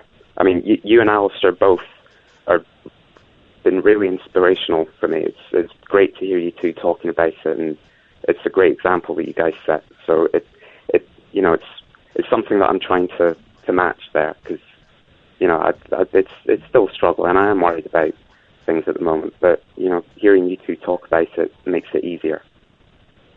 So thank you for that. Yeah. Thank you, and thank you for your call, Ewan. 0344 499 1000. Isn't that wonderful? Doesn't he sound different? Yeah. He sounds alive. He's coming alive. I have been thinking about him because we went very quiet. Yeah. And last time we spoke to him, we said, you're going to get it this time. You're going to get it this time. Good. Well, I'm glad to hear from him in those circumstances. It was my birthday and I'd forgotten. Good evening, Paul. Welcome to the Late Night Alternative. What can we do for you? How are you doing there? Yeah, I'm all right. I was just listening to your previous caller. Yeah. I was sort of in a similar situation. Go on. But a little bit further down the line, and I was just going to suggest I'm part of a really good Facebook group and quite a few WhatsApp groups, and I was just going to try and say, like, for the hang-in, utilise all the different stuff that's out there.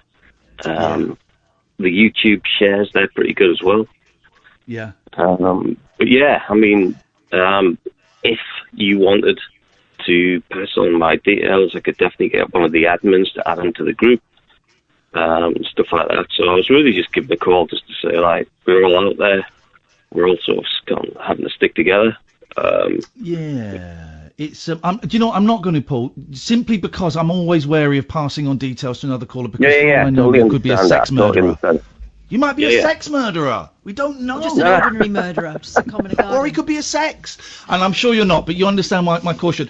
But you are No, right. I There are totally loads of understand that. I Facebook totally pages. understand that. There But are yeah, loads of well- Facebook pages, and we are in the best, technologically, we are in the best era we could ever be in for people that need to communicate and speak to and see other addicts and alcoholics. This is the best time to be isolated because of all the technology. Have you seen these Zoom meetings? Yeah, I have, and I've known quite a few people who've set them up. I haven't had time yet to actually get on one myself, but yeah, my own personal experiences since I came into the fellowship second time around about 9 months ago, I've been cramming meetings in literally 5 a week, and they've been an absolute godsend, and they have saved my life, and it has been a bit of a wobble, but yeah, I mean, we just have to adapt, and in a lot of ways as well.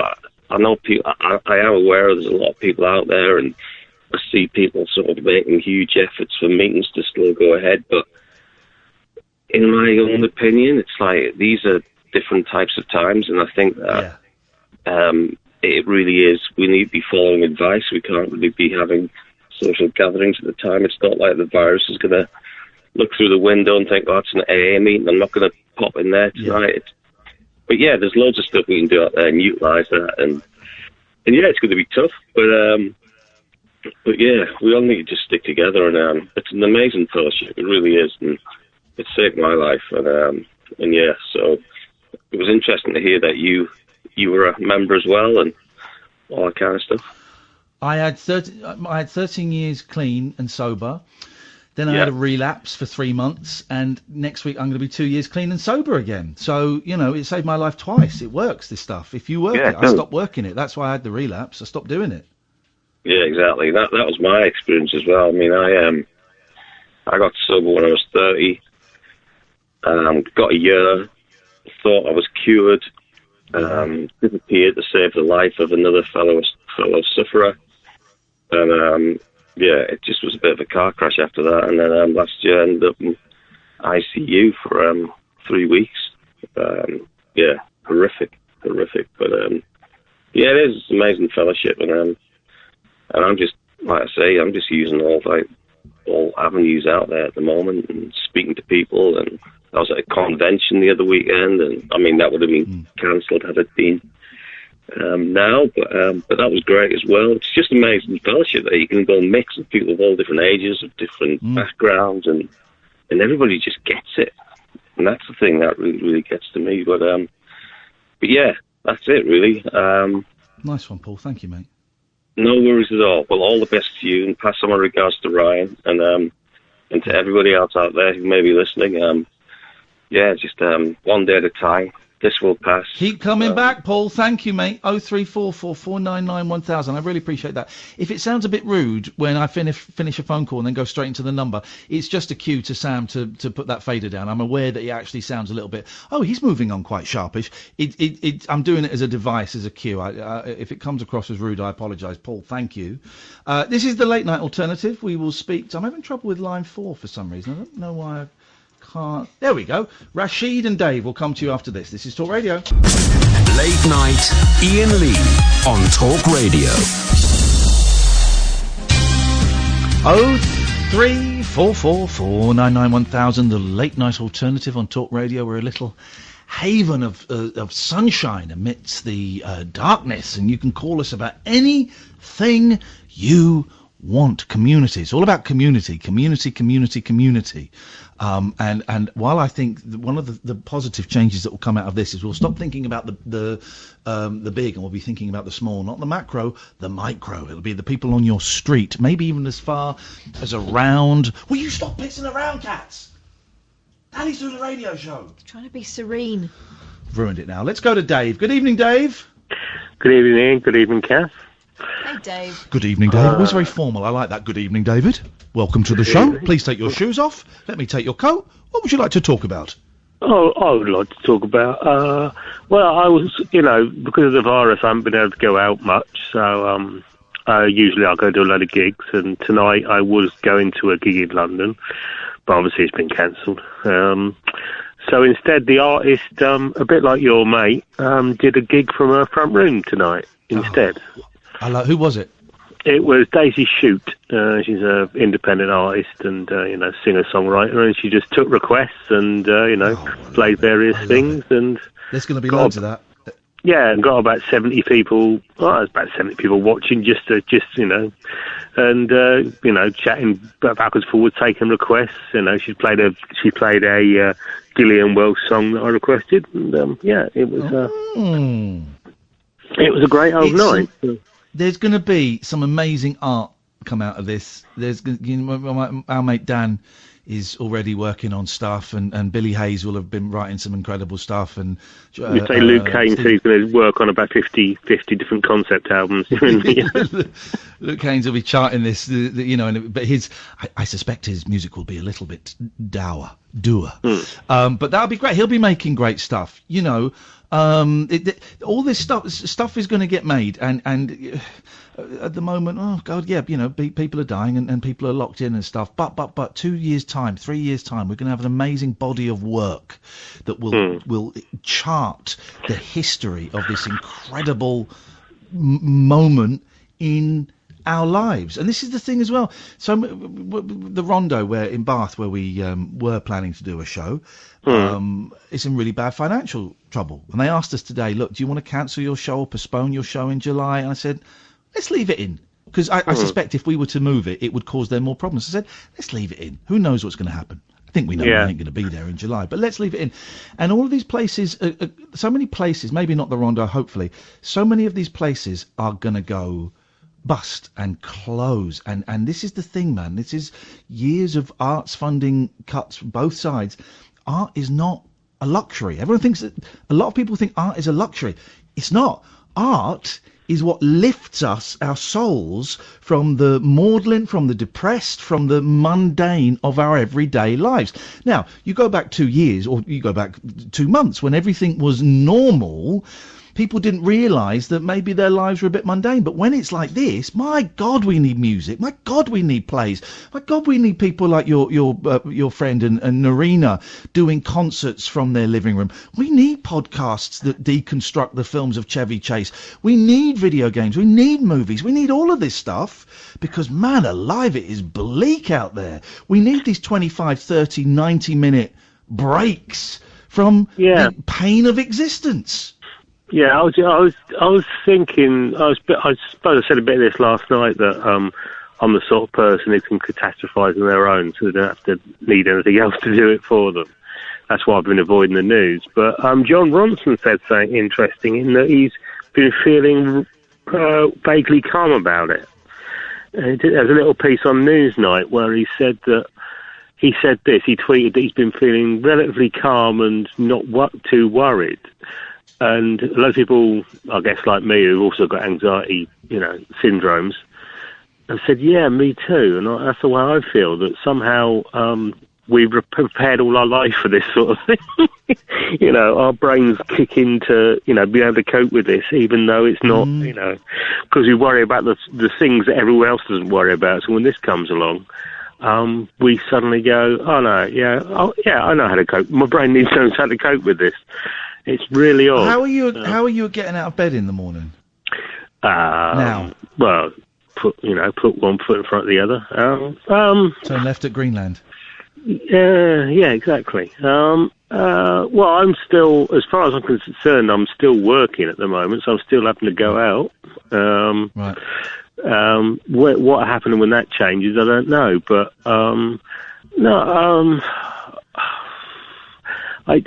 I don't know.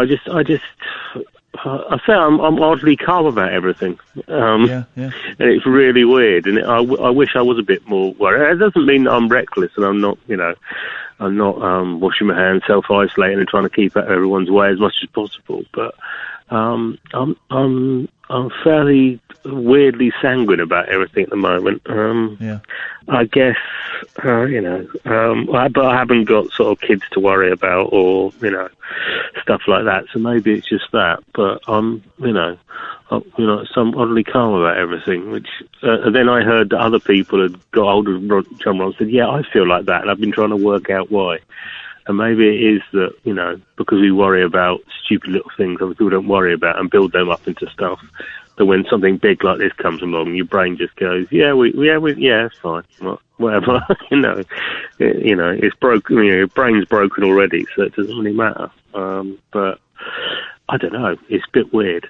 But I just like I do like the things that are coming, the good stuff that's coming out of it. You say, I think Robin Inch is doing some comedy stuff. They're doing some comedy, bits and pieces. As well. Is she? Brian Gittins is about to get on Twitch. Yeah, Richard Herring's now using Twitch. Yeah. He's doing his stone clearing, wandering around fields, clearing stones out of it. A lot of people are going, "Oh, this Twitch thing, maybe I can do that." Yeah. So so people are finding other ways of sort of getting their stuff out there, and I think after a certain time tonight, Bandcamp are giving all the money to the artists rather than taking anything off it. So if you want to buy anything from anyone who's on Bandcamp, then all the money goes straight to them rather than that's good. The Sly's taking it. So art is trying to pull itself together. You say there's plenty of venues, and I got a message about, I think from the BFI today, saying the event you're going to isn't going to take place. Do you want to give money to a charity or that's going to help, or do you want a full refund, or how do you want us to sort this out? So if you do want a full refund, you can have it, but look at it some ways that money could be poured into something else instead. So and I've had about 5 or 6 things which have been postponed, and you don't know if they are going to be. But I haven't jumped out. I suspect all of the shows that we have, the live shows that we have planned this year, and I don't know officially. No one's told us. I suspect none of them will happen. Yeah, I mean, May, September in Luton. I don't think that's going to happen. Yeah, I think the middle of May was the most recent one that's gone, but I don't expect maybe July. But if the government, a lot of concerts have been shifted to. A lot of concerts have shifted to July. That was supposed to be March, April. I think that's very over optimistic. I think it is. If they cancel Glastonbury, then it might work for sort of little sort of local acts, but for people flying in and flying over the country, I just don't see it happening. I mean, smaller venues might be able to open again, sort of, 200, 300 seater places, but after about 3. But I say with the government today saying, they're going to take 12 weeks to try and turn this around and really, kick its backside, then that's 4 months. Lock down London. Lock down London. Lock it down, because people are idiots. The plan that they want to work to ain't gonna work if you don't lock down London. That's what you got to do. Yeah. Anyway, Dave, I'm going to move on because I've got a couple more calls before. Always nice to talk to you, my friend. Thank you. Let's go to Rashid. Good evening, Rashid.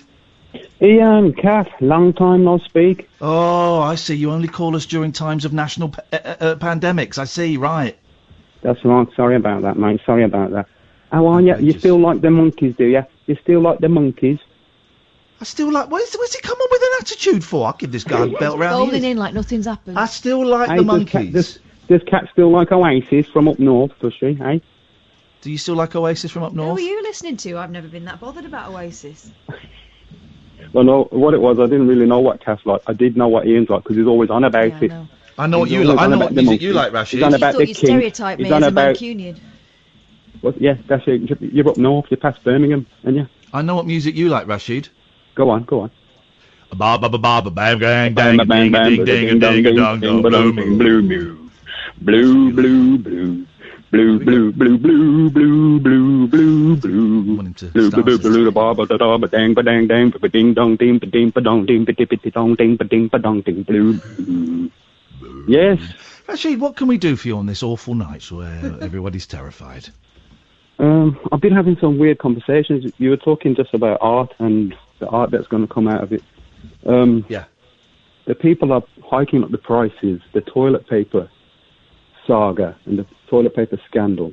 Now we've got cat food and cat litter. Cat litter's 3 times the price online. Flipping heck, man. Well, what it is, we've got these groups of Muslim brothers in Birmingham. They're going around to some of the retailers now saying, "Why are you hiking up the prices?" And there was one, he was investigating the toilet paper situation, and I was watching it on Facebook, and I just cracked up laughing because he said, what is the obsession about toilet paper anyway? He's predominantly talking to a non-Muslim or non-Asian, an Asian audience. So he's like, why is this obsession with toilet paper? We have been using water, and there's nothing wrong with water and drip dry.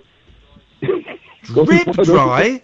Oh, use a towel, mate. Well, I give you the gift of towel. We've been doing it for years. It works. It's still, and he was deadly serious, and I was cracking up. I was like, oh my god. Dear God. We don't laugh. We might all be resorting to that at some point. Drip dry. I've just got a picture of your arse soaking wet with a hairdryer shoved up it. And he was telling people to use a lota, which is what most Asian houses have. I remember, Ian, you saying... the little jug? Yeah, do you remember that on your trip when you said you went to Pakistan? Yeah, I've seen those. They have little teapot-shaped things in the toilets, and you use that instead of toilet paper. But, I think a common ground between East and West, and, wipe, wash, and pat down. You know what I mean? Use a bit of paper, use a bit of water. Rashid, why are we going through the methodology of cleaning your arse? It's a public safety announcement. Oh my God. These are the conversations that people are having, in the middle of supermarkets. I hate people. Rashid, thank you. I want to go because I want to squeeze in Nigel before the news. Good evening, Nigel. Oh, good evening, Ian. Hi, guys. Nigel, what have you got for us? Well, I'm a bit concerned about the virus still. I'm still, washing my hands all the time. I wash quite a lot actually when I get in washing up and stuff. But I'm still worried about going out to the shop. I need to go to the shops. And one thing is the charity shops. I can't get any food from the food banks now because they've all closed. The food banks have closed. Have they? Gosh. Yeah, because of the virus. I went to one, I think, on Tuesday in Tunbridge, and that's closed. And they're probably... Is it closed? Is it closed permanently, or does it just have very specific opening hours? The man said until after the virus is gone. Yeah. Right. Gosh. Blimey. And so, in my village, they've run out of toilet paper, and I can't carry enough on my bike to get a lot in. A lot of paper back, or a lot of shopping. To be honest, all shopping. I can't really afford to spend all my money on a lot of shopping in one go, because I need to take care of my pennies. Yeah, well, I just think it's going to be difficult if they run out of things and I can't get any food. It is going to be difficult. It is going to be difficult. I'm so worried. I know you are. You'll always be I'm losing my mum. I wish Mum was here, and I'm all on my own, Yeah, I know. Nigel, you're going to have to put your mum to one side while this is going on, I'm afraid. Yeah, it's my birthday next week. Next Wednesday, it's my birthday. I'll be 63. Yeah. Is there no one... Could you not go and live with your brother for a bit while this is going on? No, because he's in Norwich. It's 200 miles away. Yeah, you can get a train. Could you not speak to him and say... I couldn't go on a train I couldn't sit on a train that long because I'm too nervous on trains. Really. Okay. On my own. I don't think you should be living on your own while this is going on. I'm managing okay. I'm doing everything, keeping the house clean and everything. Yeah. Keep busy. Sorry. Keep busy. Keep learning songs. Keep cleaning your hands. Don't save your pennies, Nigel. Save your pennies. I'm taking one day at a time, sort of buying 1 meal a day at the moment, but they're running out of everything. Really. Have you not got like a corner shop near you? Because yes, we have. You can go. Nigel, please let me finish because this is important. Yes. Have you not got like a corner shop near you where you could go and walk there without your bike and buy enough food for 4 or 5 days so that you don't have to keep going out? Because keep going out is not a great idea if you can avoid it. Well, I can do that, but I've got a friend who's about 70. He walks 3 miles a day still, even though this is going on. That's irrelevant, Nigel. That's irrelevant. I'm talking about you. Not at all. Nigel. Well, he's wrong. Yeah. He's wrong to not be worried about it because it's really serious, right? I know. And while I know. if we get it, we will probably be fine. And most people that get it, Nigel, listen. Most people that get it just have a quite a bad cold. That's it. Some people don't even know they've had it. All the bad cases that we hear about, they are the worst and they are the extreme, and they are in the minority. But yes, I think everyone's going to. I can't hear what you're saying, mate. You've moved. You don't think everybody is going to get it then? No. Not everybody is going to get it, and some people will get it and will not even know they've had it. But what do you mean? It'll just be like a little cold or something? Yeah, a little tickle in the throat for some people. Yeah. Yeah, but I think I'm anxious because I'm on my own. I'm more anxious, I think. Really. Yeah. Well, there's a lot of people on their own right now. And I get it. I rang you up. You can ring us any time. You can ring us any time. But Catherine and I give really good suggestions, and I really do think now you need to listen to them.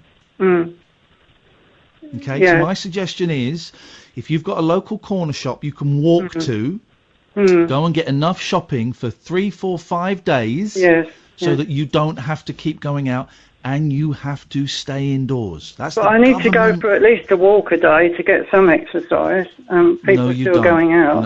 No, you don't. No, you don't. The government advice is to stay in. And I've seen other cyclists about as well. Other cyclists. Nigel. They're wrong. They're doing it wrong. The other people that are out are doing it wrong. Stay indoors.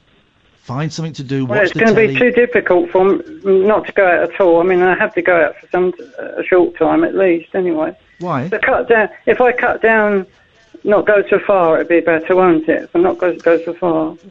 Nigel, this is about you staying well. This is about you staying safe and staying well, and we're telling you how to do it, and you've got to listen. Okay. It's making me feel quite ill, what you're saying. You're going to feel iller if you put yourself in danger. Also, I do think some of the food banks near you are still open. Yeah, Nourish is open. But I can't... they're a long way from me, you see, that's the trouble. And they are open. Hang on. So they are open?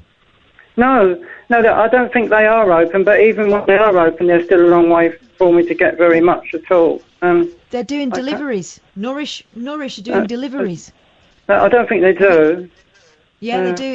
It's on the. I've just found it here online. Okay. Kent Live says so, and this article is from the 19th of March, this morning. Yes. Have a word with them. Nigel, listen. I wish you the best of luck, mate. Thank you. 0344. No worries. You give us a call anytime, mate, and I'll worry about you. Thank you, mate. 0344 499 1000. Nigel should not be living on his own. Simple as that. This is Talk Radio. Late night, Iain Lee on Talk Radio.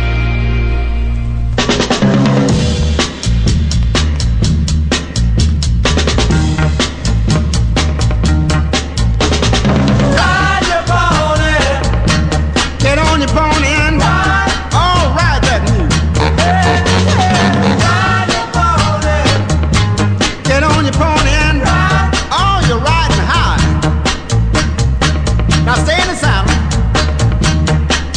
We're gonna ride. Well,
03444991000. We were arguing about what pony means in that song. I think it's a lady's doodah. I think it's just a simple dance people were doing for fun. We're doing the show from home. If you're watching on Periscope, welcome. Periscope.tv/Iain Lee. Oh, the cough. And I said yesterday, because Kath gets very excitable, and I asked her on air to calm down because she would disturb my neighbour, David. I had a text from David today saying, I was listening to the show. I didn't even know he knew what I did for a living. He said, I was listening to the show and I didn't hear Catherine through the walls, but I'm surprised you didn't hear me laughing at the thought that I might. Hang on, David, if you're still awake and if you're listening now, bang on the wall. No, don't. Go on. Yeah, that's a good point. David, bang on the wall. Lazy Fast git. asleep. Good for him. I did genuinely worry that we were going to be, I'd get a note saying, great that you're working from home, Iain.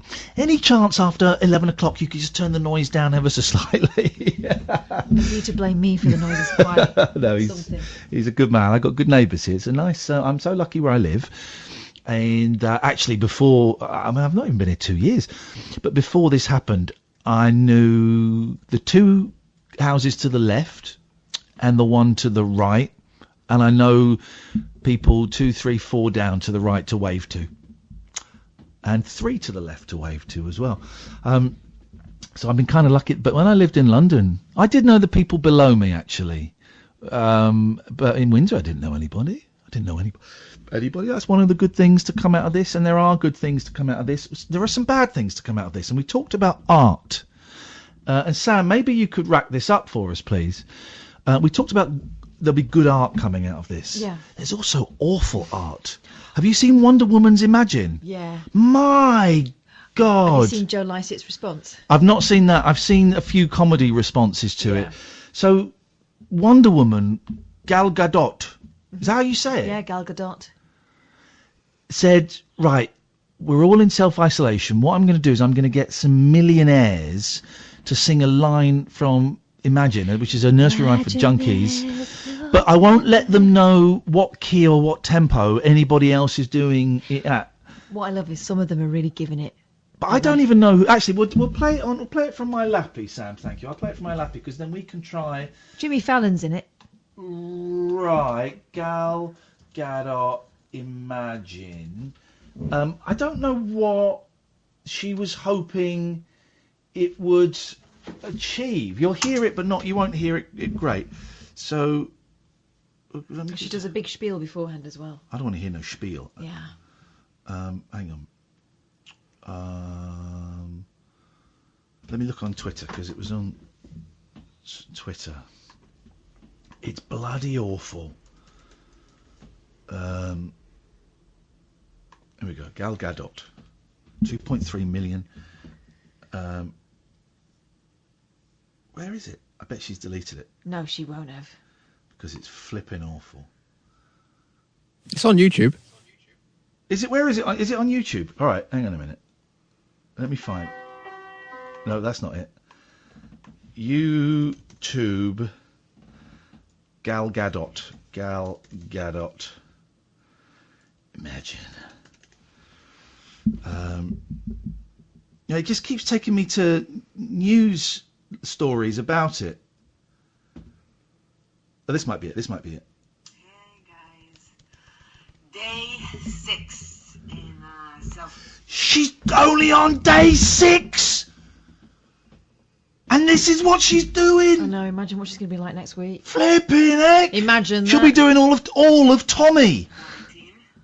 And I gotta say that this goes on for quite a while. Past few days got me feeling a bit philosophical. Oh, I like this. This virus. affected the entire. Does she know she's not really Wonder Woman? Because she could probably kick the virus. Who you are, where you're from, we're all in this together. We're all screwed. And I ran into this video of this Italian guy playing the trumpet. Oh God. Here we go. Video. And it goes like this. Oh God. Oh God. Playing Imagine, and there was something so powerful, Wow. and pure about this video. And it goes like this. Imagine there's no heaven. It's easy if you try. Who's that? She does Saturday Night Live, doesn't she? I don't know any of these people.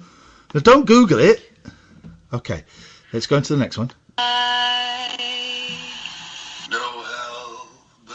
Jamie Dornan. Above the sunlit sky. Imagine all the people living. Sarah Silverman. Oh God.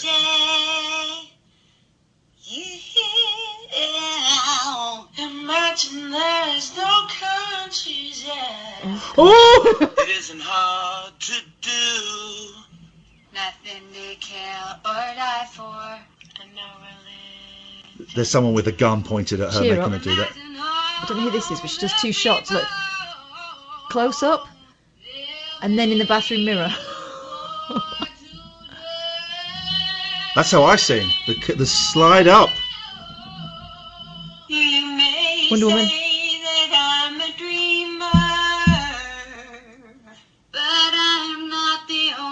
That's Amy Adams.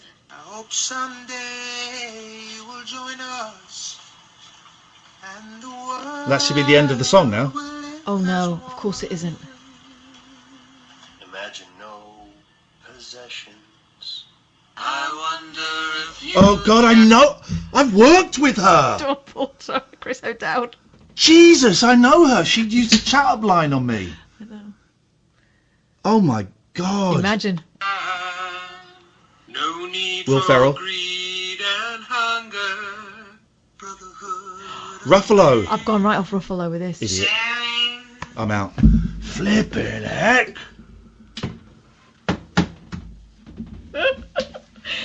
Please let these people out quick. Dear God, that's where we're at. That's where we're at. Day 6. Day 6. 0344 499 1000 is the telephone number. This is Talk Radio. Late night, Iain Lee on Talk Radio. 0344 499 1000. What, you were fingering a story there? Yeah, Katarina Boyle. It was a nice story from the Mail. Shut the front It was a nice letter from the door. Mail. Here we go. Now, listen to this one. This is a little ray of community hope. As the nation tries to grapple with the coronavirus outbreak, some residents... The what? Coronavirus What's this? Outbreak. What are you talking about? What? Oh, I'll tell you about it later. But, by the way, I'm. You shouldn't laugh, but there are some people that still don't know about this, and there are people that have only just found out. The German Big Brother contestants were told from behind like really thick glass. And you know they were all sitting there going, "All right, this is a thing, This right? is This a is going to joke." be a thing." But also, do you see who's Jared Leto? An actor. Right, he was on a 12-day meditation retreat, course which he is was. apparently is the most Jared Leto thing, and he came out and didn't know what he went in. The world's normal. He came out. Everyone's on lockdown. And someone tweeted, "Yeah, next time he does that, when he comes out, tell him we've been overrun by cats and they are now our masters." I mean, in this house, it's true. Yeah. Some residents have rallied together to create a system that will alert others if a vulnerable resident requires assistance. Yeah. The initiative, which will allow... Say that again. I wasn't listening. I know. Let me summarise. Some people have done a nice thing for the older people in their Oh street. God, it's all about old people at the moment. God, what about middle-aged people? Huh? It's all about old people. Oh, old people are more at risk. Oh, old people might die. What about me? I'm bored. The initiative, which will allow the elderly and those with a higher risk of getting ill, or moaners, To tell us their age without being asked. so residents in Ripon, North Yorkshire, place red and green coloured cards in their Oh, windows. I've seen this. Yeah, This is to tell good, their neighbours if they needed help. Yeah. The scheme was spotted by Beth Crompton from North Yorkshire, who showcased the idea, on social media. Yeah. Taking to Twitter, people only showcase and take to Twitter on online newspapers, to share the inventive idea. The social media user wrote, "At home, the whole street has added green paper to their windows. If it changes to red, it means they require assistance, shopping, medication or transport. This is amazing. Or a Hashtag little. coronavirus. I think that's a different colour. Okay. The system will see those who need help with medication, shopping and transport change the green card on their window to red. Following the post, which has since received more You think than... he can't play the piano and then he's amazing. I like green card. Yeah, That's when I still like Gerard Depardieu. It was before we knew that he was a sexual offender. But there's that big, he can't play the piano, he can't play the piano. But then why does he do that weird bit at the beginning if he can play the piano? What weird bit? He goes, dong, ding, dong, dong, dong, dong. So you think, you know the bit, they say, because he pretends he's a composer. And they say, I'll play the piano. And him and Andy McDowell are bricking it because he can't play the piano. So he sits at the piano. You know the bit. I don't remember that bit. I remember him pretending they were married. Everyone's going, this is very avant-garde. And then he goes... It's because he's a big man with delicate hands. He used to be a boxer. Now he's busy playing with Putin. Oh God, yes. Here we go. We'll come back to your story in a minute. This is more important. Oh well, I mean, yeah, okay. This is more important. Here we go. This is whoa. Tomorrow, guys, or maybe Monday, I'm going to be running audio through a mixing desk. It's going to sound awesome. It's not going to be me holding up a lappy to a crappy microphone. This is going to be even better than the real thing. I mean, can you imagine? Okay, so here we go. So this is it. Hang on. Here we go. Well, I'm not writing. So she wants him to play the piano. We should be going. Yes, we really must go. George has jet lag. Oh, why not, George? Just one piece. Oh, do you mind? It isn't often we have a follet in the house. So Gerard Depardieu knows, and Andy McDowell knows he can't play the piano, and they've said he's a composer. Right? Ding, ding, ding, ding, ding, ding. This is also she can keep her conservatory, isn't it? Yeah.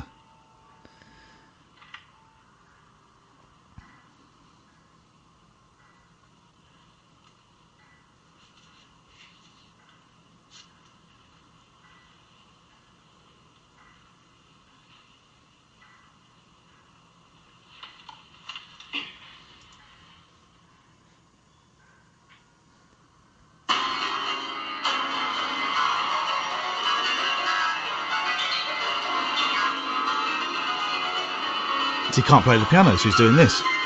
I did that in the school assembly once. Didn't get a luller.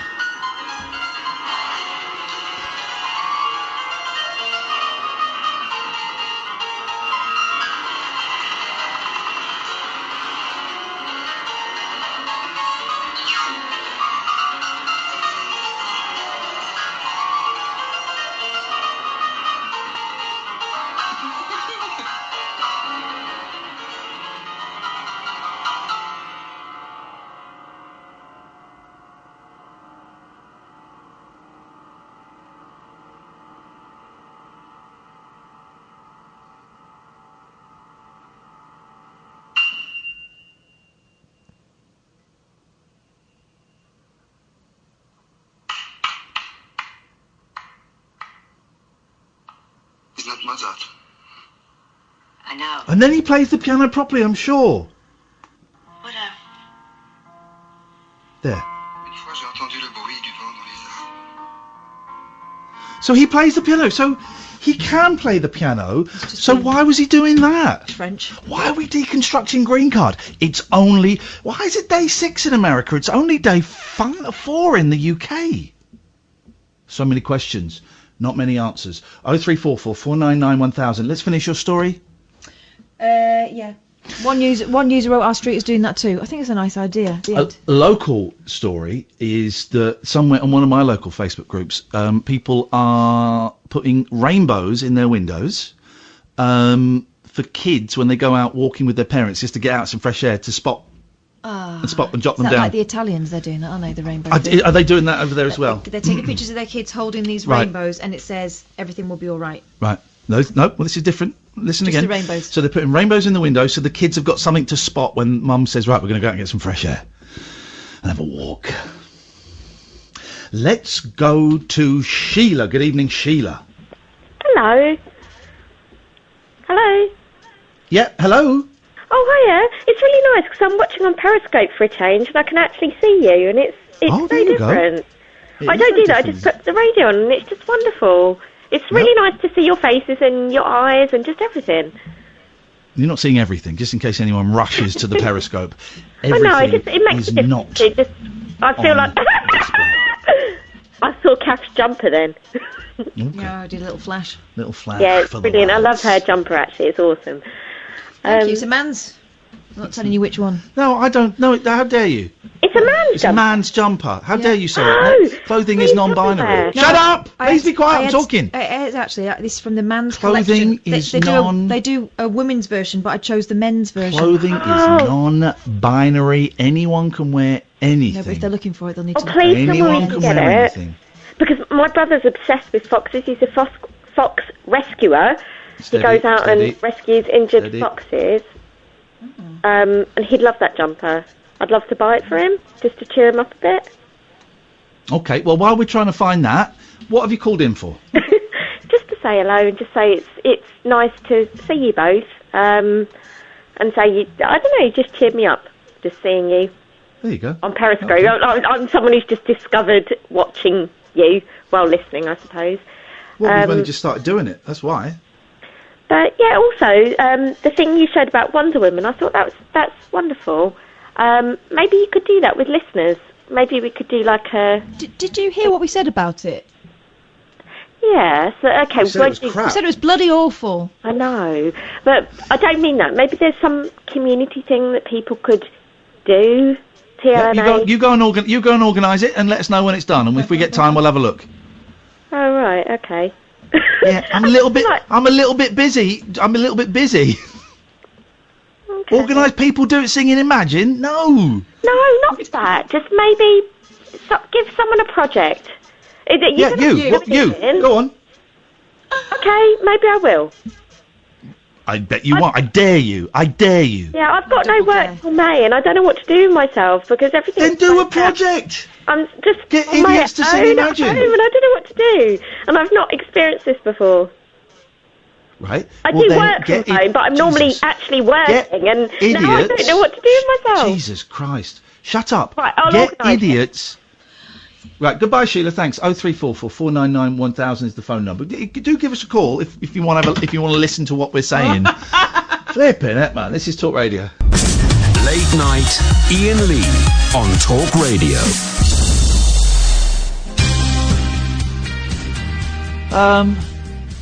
We'll take calls straight to air for the last 30 minutes, I think. So if you want to give... So, Sam, take it easy. Don't put your feet on the desk. That's disgusting. Absolutely disgusting.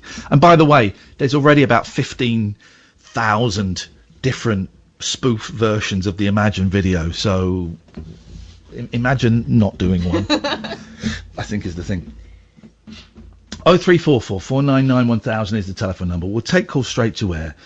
This is going to be a tough few months in terms of doing this show. I mean, it's going to be tough for everyone, right? But I genuinely believe that what we are doing is we are entertaining the nation. And I do want this to be a break from the relentless 24-hour news cycle of the dreaded lurgy. You know, it's kind of everywhere. Obviously, it's something the likes of which we have never seen. But to fill all of the news and all of the phone-ins with it, I think is too much. It's too much. So we want to keep this a nice little oasis where we can carry on doing a pretty similar show, but we will not turn people away that want to phone up. We've been sharing the journey of Sheila and her dad the last few days. We will not turn people away that want to phone up because they're scared. The one suggestion I would make is, if you want a conversation, then listen. Because, you know, maybe we can suggest stuff. We've suggested stuff for a couple of callers, and I just don't feel that maybe they didn't want to listen. I don't know. Maybe I'm bigging myself up too much. 0344 499 1000. How this is going to be difficult is we're not going to feel up to this every day, because this is going to be, it's relentless, and I've not been feeling great tonight, and I think the show has been okay. So I just need to kind of work out in my head how to make this, because I don't want to come on and do Oh, God, I feel so bad. Yeah, but you haven't done that. I feel so bad. I feel like I have done a little bit, and I feel like I could sink into that at some point. So I just need to have a little think-see about how we're going to do this. But hopefully you'll learn. These have been the most upbeat shows we've done in about 3 years, if I'm completely honest. Line 1, you are on the wireless. Hello, it was just to let you know the guy that kept phoning up about fish suppers and Iron Brew. Thank you very much for your call. 0344 499 1000 is the telephone number. If you want to give us a call, you'd be very, very welcome. We're going to take calls straight to air, as we do from time to time. Don't swear. Don't be libelous. Don't be racist. We have a 14-second delay, I'll have you know, dear listener. And we will use it and we will employ it. I suspect this is the same gentleman. Well, we don't know, but I suspect it is. Sam, you know what to do. Line 2? His name is Dan. Goodbye. 03. Thank you very much indeed. 0344 499 1000. What you got, Boyley? I've got this. Go on. This is something that's nothing to do with the old thing. Yep. That we're not going to talk about. The lurgy. This is a story about a woman revealing how her boyfriend dumped her to live the single life, but then she matched with him on Tinder 18 months later on the other side of the world. No. Yeah. And are they together again? Christina Sari was baffled when she saw fellow Brit Harrison Kingshot pop up on the dating app in Sydney. My name's Harrison Kingshot. I work for the Queen and Country. I'm a spy. I must kill you. She had no idea he was living 2 streets away from her in Australia. The couple got back together and are now expecting their first child after the shock reunion and are moving back to the UK. Tina, 32, from Seaford, East Sussex. First met Harrison, 28, 7 years ago at a boxing club, and they hit it off immediately. Bet they did. What do you reckon to this, line 1? Hello? Hello, line 1, you're on the wireless. Oh, am I? I didn't know. I just thought I'd ring up and sort of try to change the topics, as everyone seems to be pretty down. Yeah. Well, I've had a pretty interesting life over the years. Had lots of different experiences. Been banged up. Been drunk several times. Driven all around Europe. Sound like my dad. You know. Are you masturbating? Sorry? No, I suffer with Parkinson's. Oh, I'm sorry. Okay, I do apologise. You can still masturbate if you have Parkinson's. Don't worry. I think that's still part of it, but I apologise. Go on, carry on. No. What did you get banged up for? A hell of a change in life over the last 5 years since I got Parkinson's.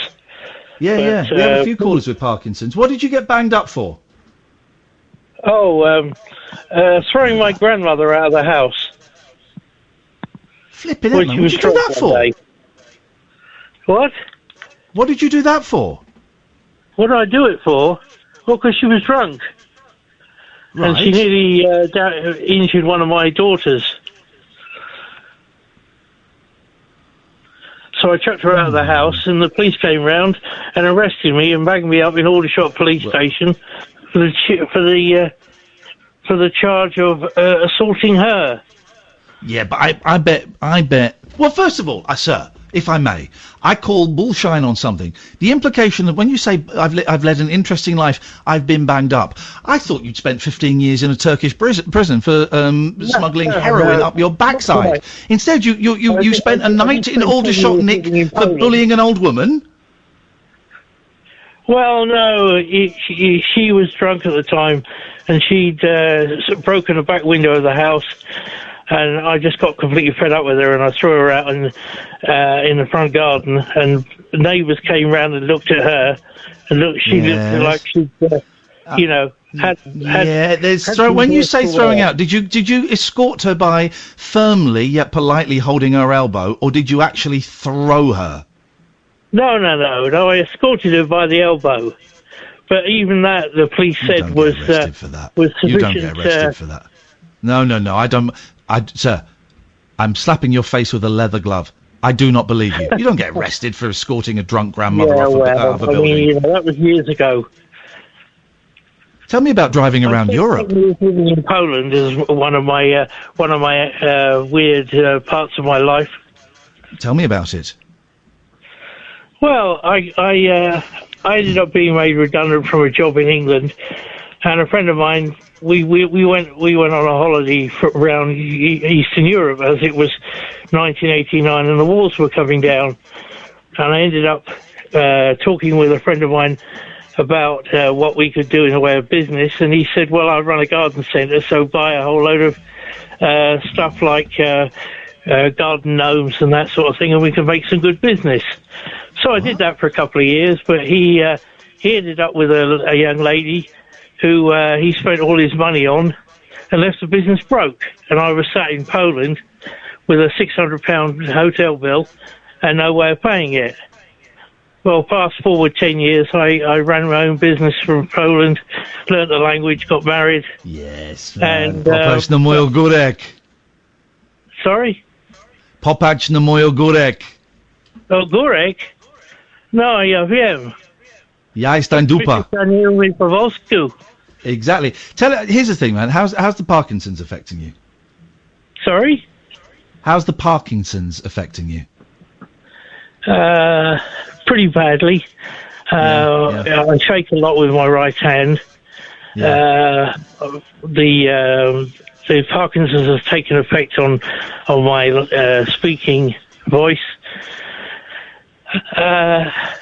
It's really pretty depressing, really. I bet it is, and I'm sorry for our ill-judged line earlier on. We didn't know. It's funny you mention your speaking voice because I mean I don't know what you sounded like 6 years ago, but I would not have known from your voice that you had a condition like Parkinson's. Well, yeah. Maybe I cover it up quite well then. Yeah. Hey John, listen, I'm going to move on because we've got a lot of calls. It's really nice to talk to you, mate. Thank you very much, and let's go to line number 2. You're on the wireless. Dougie Emery. Thank you very much indeed. Let's go to line number 3. You're on the wireless. Hello? Hello, it's Dreamweaver. Jeez. Hi. You said... I realise you've got some gripes against me because I complained, but you said I was very strange tonight, and I'm very affected by that. Well, go and complain again. Go and complain again and stop. No, listen. I'm not affected by it. No, hang on a minute. You why would I forgot you complained. Thanks for reminding me. I think it's best for both of us that you don't call again because you complained, and I don't. Why would you want to listen and call a show that you complained to? I was dealing with so much anxiety. I didn't know what to do. I wasn't complaining against you, and I feel that you hold it against me. And I didn't mean any harm. Dreamweaver, we'd completely forgotten it, so there's been no grudge at all. But I do worry that you're feeling quite sensitive, and I worry that maybe you'll find something to be upset, something upsetting that we don't mean to upset you about. So maybe it is better I love you guys. If we don't. I absolutely thrive on you guys. Well, then, believe us that there's no grudge then. Like that. Huh? Believe us that there's no grudge then. Leave you? I said to believe that there is no grudge. Remember, what did you complain about? Oh, believe. Oh, and what did I complain about? Yeah. He told us something on air and then regretted it. Oh, right. I'd had a few drinks. I was with my girlfriend who's alcoholic, and I got so caught up with everything that you called my office and left a message when I just started there. With your encouragement, I loved it. I love what you do. Both of you. But it caught me unawares, and I didn't know what to do about it, and I was just scared. That was all. I wanted to talk. All right. Well, here's the thing. Complaints get me in trouble. So don't do it again. I don't want to get you or Catherine in trouble. Don't complain about something you were part of and enjoyed. Yeah, but I did it. What would you like to say tonight? I would like to say that I love the both of you. I listen to you every night. You are my life and soul. And I come across as strange because I'm different ways, I'm from Glastonbury. I just different ways of thinking. And I don't mean to upset anybody or piss Sorry. You haven't upset. You haven't. Here's the thing. You haven't upset anybody, and this is my real problem. When people phone up drunk, I can't have a rational conversation with them because they're not functioning on the same level that I'm functioning on. You haven't upset us. You haven't upset anybody. If we called you strange, we call all of the callers strange. I don't remember calling you specifically strange. If I did, I'm really sorry. But we call all of the strange because we have a community where we feel safe that we can do that. I suggest don't call up when you're drunk. It's very difficult at the moment because over the last 9 months since where I've been living, I've been buying 2 bottles of wine a day, and it's very difficult. I don't want to do that because I can't afford it. You know, I don't earn any money. I'm on benefits, and I just have to live. You know, oh God, I want to talk about it so much, but I can't. Stop buying booze. Stop buying booze. I have to bicycle ride 9 miles to get it. Well, you'll be fit. Well, I am fit. I'm a fit 53-year-old. What do you want from us? Listen. The slate is clean. We're at 0. 0-0. We're at slate is clean. What do you want from us? You accept me, and that's all I need. You accept me, and that's all I need. I don't get to see many people. Ian, I'm sorry about that. I don't get to see I really suggest you cut down your drinking in a healthy and safe way. For some people, it's not always a good idea to stop drinking immediately. I would speak to your doctor about it. I really suggest that you make some effort to regain control of your drinking. For me, regaining control means complete abstinence. I don't know what that would mean for you. I imagine it would probably be something similar, because I find it really frustrating talking to drunk people. And I completely understand that. So stop drinking. Everything you just said, sober. Completely understand. And beautiful. Most of the day, I'm in the garden and I'm sober all day, up until about 7 o'clock in the evening. Okay. Well, I suggest you do something about that. If you've listened to the show regularly, you would know what my suggestions are. I am, and that's why I listen. You have to act on those suggestions. I've helped other people. But you forget other people. As the guest we have coming on Monday night show, Sarah Benincasa, I think of that, Benincasa, who does this great podcast called Well, This Isn't Normal, just started it, 15-minute little podcast where she talks about stress and getting through this weird thing. And she's got this kind of New Jersey mixed with LA kind of voice, and this just something about some American accents. You just instantly feel a bit, that's a bit better.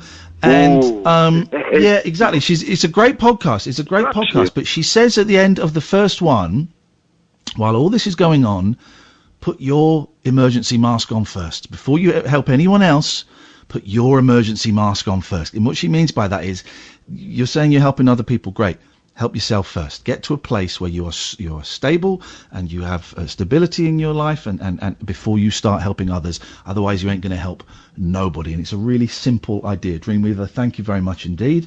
Let's take one more call before we go to a break. 0344 499 1000. Call straight to air for the last bit of the show. Line 2, you're on the wireless. Hello, Ian. Hello. I've just finished school and I want to know if there's any suggestions I can have for what I can do at my time. I've got a suggestion. Get some good lines for when you phone us up and try and do something original and funny. Thank you very much indeed. 0344 499 1000. This is the Late Night Alternative, weeknights from 10 with Catherine Boyle and Iain Lee, only on Talk Radio. Late Night Iain Lee on Talk Radio.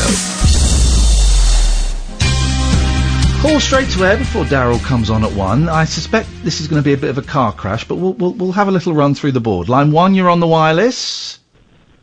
Hello, Ian. Yes. Hello. All right, lads. Why are you being left this? Thank you very much indeed. Let's go to... I told you it was going to be a car crash. Let's go to... I think they're all going to be like this. Let's go to line 3. Hello, line 3. Hi there, I'm here to talk about the current state of lager. Here we go, thank you very much indeed. And let's go to line 5. Line 5, you're on the wireless. Dougie Emery! Thank you very much indeed. And we'll take one more call before we play side 1 of Close to the Edge by Yes. Hello, line 1, you're on the wireless. But that's just how I feel. But that's just how I feel. That's just how I feel. Trying to reach the things that I can't see. So am I wrong? Am I wrong? I'm thinking that we could be something for real. Oh yeah. Oh, now am I wrong? Am I wrong? For trying to reach the things that I can't see. Oh yeah. But that's just how I feel. That's just how I feel. That's just how I feel. Thank you very much indeed, line 1. That was very... and that's just what we needed. That's exactly what we needed. Line 3, you're on the wireless. That's line 3. That's me, is it? Because I can never tell. Hello, Ian. You're one of the gods of talk radio, essentially, speech radio and the conversational format. I was sort of ringing tonight for some sort of absolution, if you could possibly give it to me, because I used to be a regular caller on a show years ago on TFM, Tees FM. And the problem is I sort of went off radio because there was a pub quiz one night, and me as a slightly ADHD-focused 17-year-old kid, everyone else was getting questions right, and they got 6 out of 20 and 5 out of 20. And then little old me comes on, I get 19. And the talking finished at 10 to 2 in the morning. And I was there, going to win, and it was a little Star Trek model and some signed photographs of the DJs and all these other things. And I sort of sitting there at 10 to 2, and then an entire pub full of people rang in, and he helped them. The DJ, Tom Davis, helped them all the way through, and they won, and I didn't get a call back. And ever since then, I've sort of wanted to destroy the world in nuclear fire. And I was just sort of hoping if you could raise a finger and do a little cross in the sky and absolve me of my long-lasting shame and guilt. I have some questions to ask you. Of course. Did you do it with a bat in a market in China? In a bowl of soup, perhaps. Did you? I didn't. Did you invent the COVID-19 coronavirus? Is this your doing? Well, one of the problems of ADHD is being hyper-focused, and even though I'm a geologist, I'm able to invent viruses. It's not a no, is it? No. This is the fella that did it! Swerving the question. This is the... Did you do it? Did you do coronavirus? Coronavirus is not the name I would have given it. Dude, you're awesome! I'm a huge fan of your work! Yes, you are totally absolved! You are the coolest evil person in the world! Please, could you... a non-denominational religious symbol in the air, just sort of with your fingers via Periscope. I'm doing an O, but not in the white... No, not in... I'm taking it back from the white supremacists. This means... Okay. Dave, you're absolved. Thank you. Thank you. Thank you very much. Thank you. Wow. That's the guy that done COVID. I know that guy. When I'd imagined that person's voice, it hadn't sounded like that, but now it makes perfect sense. That's not the name I'd have given it. Thank you, Dave. You're a good sport, and I appreciate that. Thank you very much indeed. Let's go to line 2. 2, you're on the wireless. Hello? Yeah? Hi, it's Caitlin. Oh, hey, Caitlin. I just phoned because I genuinely want to ask you a question. Okay, we'll genuinely ask it. Why have you blocked me on your Twitter when I've done nothing wrong? Because you were really rude to me, and I have very low threshold for rudeness on Twitter. You were very rude to me and accused me of something that I felt was unfair, so I blocked you. But all I said was that you really upset me and made me feel like shit, which was the truth. Let's have a little look. And my mental health worker said if somebody does that to you, be honest and tell them. Yeah, no, you're welcome to. I did. What's your Twitter handle? And I'll have a little look. Because it was a little bit more than that, but go on. No, it wasn't, honestly. Well, let's find the Twitter handle and we'll go through it together, and I'll point out what upset me. I think my Twitter handle is Lady Caitlin 1. Is what? Lady Caitlin 1. Okay, let's have a little look. Let's go to my settings and my blocked. I just have a very low threshold for what I consider rudeness, and I'm sure you'll understand that. I don't want messages being sent to me that I don't like, so I just block them. Yeah, just block them. Yeah, I understand that completely. I get it. But all I said was, you made me feel like shit. And No, you didn't. You didn't. You didn't. Let me read it. I'll read it, and this is not in any way a judgment of you.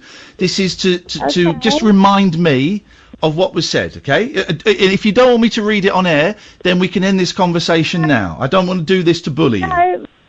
No, read it on air, because I can't remember saying anything worse. Okay. Genuinely, Iain Lee, genuinely terrified I'm going to get CV19 and have to venture out for MRI scan today. Thank you for making me feel like shite because some drunk pissed you off. Have a nice weekend. Pat yourself on the back for really hurting a person who meant no harm to anyone. Yeah, which is true. I didn't mean any harm to anyone. And no, but there's a passive-aggressive tone to it. Hey, listen, there's a passive-aggressive tone to it. It wasn't meant that way. There's a passive-aggressive... Genuinely, it wasn't meant that way. You've told me how you felt. I'm going to tell you... Really aggressively. That you told me how you felt, and I'm going to... It wasn't meant that way. You told me how you felt. I'm going to tell you how I feel. I felt there was a passive-aggressive tone to it that made me feel uncomfortable. I thought it was very unfair, so I blocked you. Now that's fine that I've done that, and you're still welcome to call the show. You've called the show since then. So in answer to your question, that's why I blocked you, but I wish you no ill will or anything like that. You're still welcome to call the show. I just have a very low threshold for what I like to see in my stream, and that fell, that crossed the threshold. That's just my standards. Can I just tell you, it wasn't meant in a passive-aggressive tone. I was really upset, and it wasn't meant in a passive-aggressive tone. That's fine. I would suggest you consider how other people might interpret your words, but that's great you didn't mean it like that, and I'll take that on board. Thank you. Yeah, I just want to be honest and tell you, because you have and we've both been honest, and I think... True. Yeah. And I am really, really struggling at the moment because I picked up my sleeping tablets and my morphine, and I was considering taking a lot. Well, I'm really sorry to hear that. I suggest, Caitlin, that you call the Samaritans or you call a good friend that can help you. And I'm genuinely sorry that is where you are. And I suggest you talk to someone now who can help you get out of that slump. Yeah, but I just wanted to explain and to ask you. Thank you. I appreciate the explanation. On this one thing. I feel there is closure now. I hope you do. On it. And now I know why I'm blocked and everything else, but I want you to know that it wasn't meant that way. Okay, fine. I just wanted to explain that you've explained, and we are cool. What you said was really, out of order, because what I said when I called after that... Caitlin, I think I've been really accepting of your point. You say that tweet wasn't done passive-aggressively. Maybe it's best not to go over old ground. I apologise if what I said upset you. I wanted to apologise. Apology accepted. We're cool. We're like two little Fonzies. We're cool. So don't worry about that. I do suggest, though, if you are feeling suicidal, you call someone immediately. I just wanted to apologise before I do Apology accepted. That's all. Well, if you're saying Caitlin, you're being very unfair. If you're saying what you need to do is take your own life, then you need to speak to the Samaritans right now. Do you have the number of the Samaritans? Yeah, and I also have the number of my mental health worker, but they know I don't want to go on the ventilator as well. Then call them now. Call them now. No, I can't do that. Call them. We're coming to the end of the show. Daryl's coming up. I can't do this. This is very unfair to put this on me right at the end of the show, and you know that. No, I'm not. You are. On you. Call someone. Okay, I promise Caitlin. I'll call someone. And Okay, honestly, good. I just wanted to say sorry for anything We're cool. I've done. We're cool. We are totally cool. Okay. You have nothing to Okay. apologise for. I do, and I'm sorry. You, Caitlin, All right, listen to me. I'm not just no. Listen to me. I'm not just saying this to be nice. We are cool. You have nothing to apologise for whatsoever. I apologise if what I said upset you, and I will certainly think about the tone that I use. But you, when you put this phone down, you have to phone the Samaritans or your mental health worker. Okay. Okay, all I right. just wanted to say sorry. Okay, well, we're cool, Okay. Caitlin. I look forward to our next call. Thank you very much. Okay, bye. Take care. Bye-bye. This is Talk Radio. Daryl's coming up next. Talk Radio.